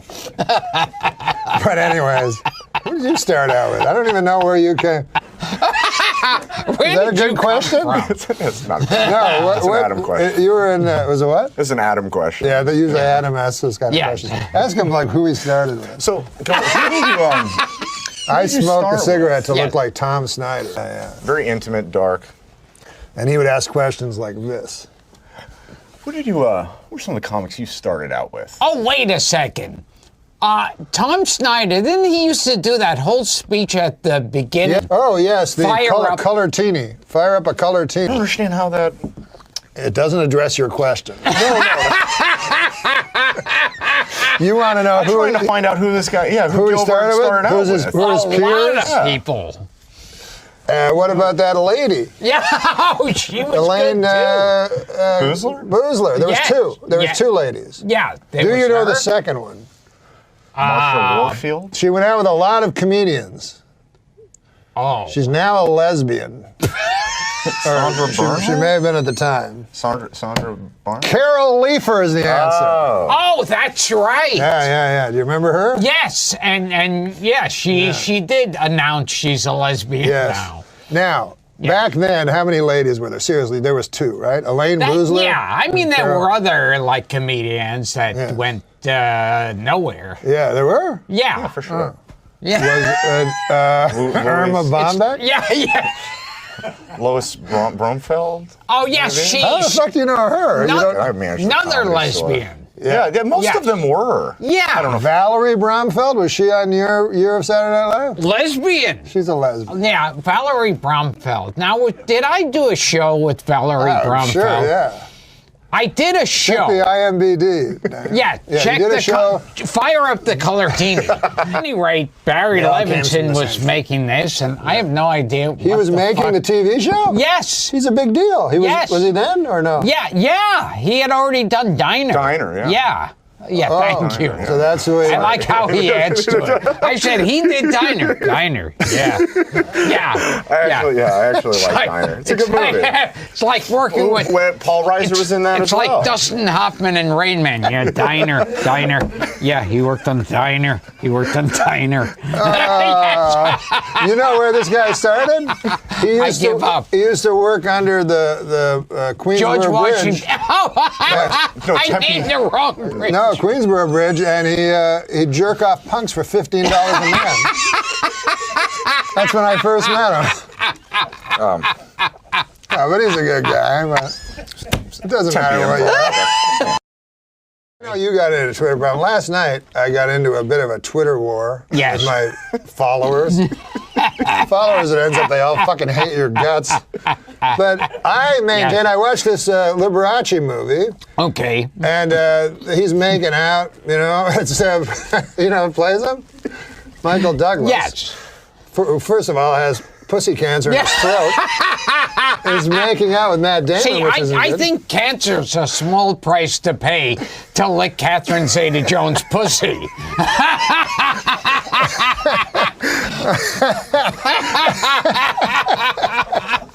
I would take that chance? Yeah, I would eat out her asshole for muscular dystrophy.